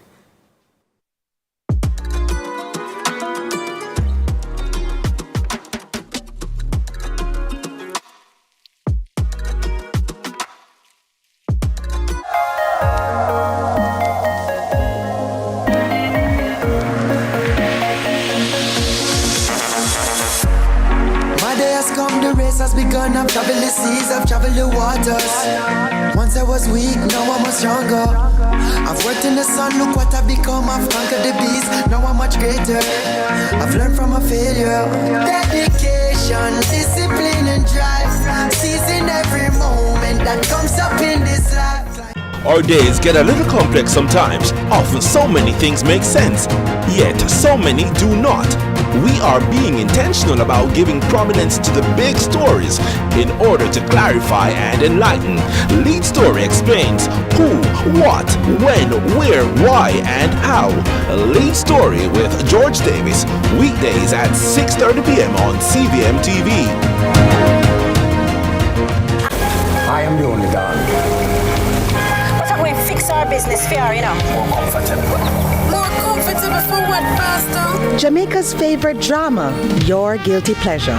Royal Palm Estate is on CVM every Tuesday. Welcome to the ZZ Lottery Draw for 8:25 a.m. Monday, April 22nd, 2024. The one-drop winning number is 26. The hat-trick winning numbers are 2, 6, 9. The four-play winning numbers are 5, 4, 1, 5. The fireball is white. Thank you for playing with Izizi. Bollywood has never been this good. Catch Made for Each Other weekdays 1 p.m. on your drama station CVM. Brought to you by Hyundai. Conditions apply.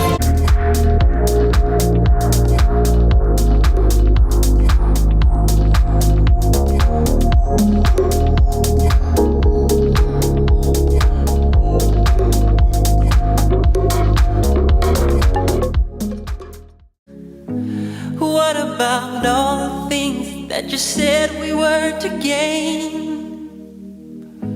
What about killing fears? Is there a time? The part. Welcome back to the round table. This morning our topic for Earth Day is Earth's on fire. Who's to blame? Now time certainly flies when good things are happening, but we do have some more time left for final thoughts. And I just want to touch on something quickly before I turn over to you guys for final thoughts. There's something known as the Great Pacific Garbage Patch. It's about the size of the state of Texas. Oof. And it's literally floating in the center of the Pacific Ocean because all the currents carry it there. All the global currents take it there. And even harvesting the plastics from that patch as raw material is a way forward. But final thoughts, Daniela. My final thought is that we all have to recognize that we have a role to play, individual, at the national level to private sector, government, you know. We want to get involved, but we need the leadership and we need the policies, and we need to implement these policies to ensure that we effect change because we need to act now. My final thoughts, Raymond, you are a fantastic communicator. And so, and this is your subject, and I really do feel a little bit more energized after hearing you talk about it, and of course you as well. And just that I need to be more conscious. We need to be more conscious in understanding that I would think it's a government issue. You know, they need to do something, or it's a scientist issue. You guys need to figure out how to get this done. But no, it's my issue too, because this summer is going to be hot. Yeah. And it's because of what's happening. For sure. So. And again, when we talk about things like the Global Pacific Garbage Patch, people think that it's out of their league. But every time you go home and you buy one of those, that's a picture there on the screen, buy one of those bottles. I should have brought it. Instead of each day walking with buying a bottle of water in plastic, it's just as simple as that. Simple as that. Take a step. And I want you to, if you don't do anything today, I want you to go and follow the National Conservation Trust Fund on Instagram. They have fun stuff. They're a great organization. Get on board, and they have the information in a way that all of us can understand it, right? So thank you for joining us. This conversation will continue another time, and we should keep it going. Yes. Thanks, Daniela, for joining us today. I'm going to do it. Thank you, Daniel. All right, so that's it for today. See you tomorrow. Dennis and Yende will be back, and the rest of the guys. So that's our wrap for today. And remember, As you go forward into the world, be good and be on purpose. Be on purpose when you repurpose. Ooh, I see what you did there. Big buck up, you know. That you said was yours and mine. Did you ever stop to notice all the children dead from war?